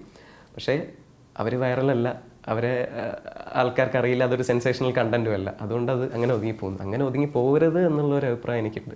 അതെ, അനന്തുവിൻ്റെ ഇതുവരെ കാണാത്ത കേൾക്കാത്ത ഒരു സാമൂഹ്യ പ്രതിബദ്ധതയുള്ള ഒരുപക്ഷെ ഈ ചോദ്യത്തിലൂടെ വന്നു എന്ന് ഞാൻ കരുതുന്ന ഒന്നാണ്. അതിലേറ്റവും പ്രധാനപ്പെട്ട കാര്യം വൈറലായിട്ടുള്ള ഒരു സെൻസേഷണൽ കണ്ടന്റിൻ്റെ മാത്രം പിറകെയല്ല നമ്മളുടെ സാമൂഹ്യ പ്രതിബദ്ധത പോകേണ്ടത് എന്നുള്ളതാണ് അനന്തു സൂചിപ്പിച്ചിട്ടുള്ളത്. അനന്തുവിന് എല്ലാ ഭാവുകങ്ങളും നേരുന്നു. പ്രത്യേകിച്ചും അനന്തുവിൻ്റെ ഷോകൾ, ആ ഷോകളിലേക്ക് ബുക്ക് മൈ ഷോ വഴിയും അതേപോലെ തന്നെ മറ്റ് അറിവുകളിലൂടെയും ധാരാളം പ്രേക്ഷകർ എത്തിച്ചേരട്ടെ എന്ന് ആഗ്രഹിക്കുന്നു. അതിനുശേഷം മറ്റൊരു സന്ദർഭത്തിൽ ഒരു സിനിമയുടെ സംവിധായകനായിട്ട് വരുമ്പോൾ അനന്തുവുമായിട്ട് വീണ്ടും നമ്മൾക്ക് സംസാരിക്കാൻ കഴിയട്ടെ എന്ന് ആഗ്രഹിക്കുന്നു. വളരെ നന്ദി. Thank you so much.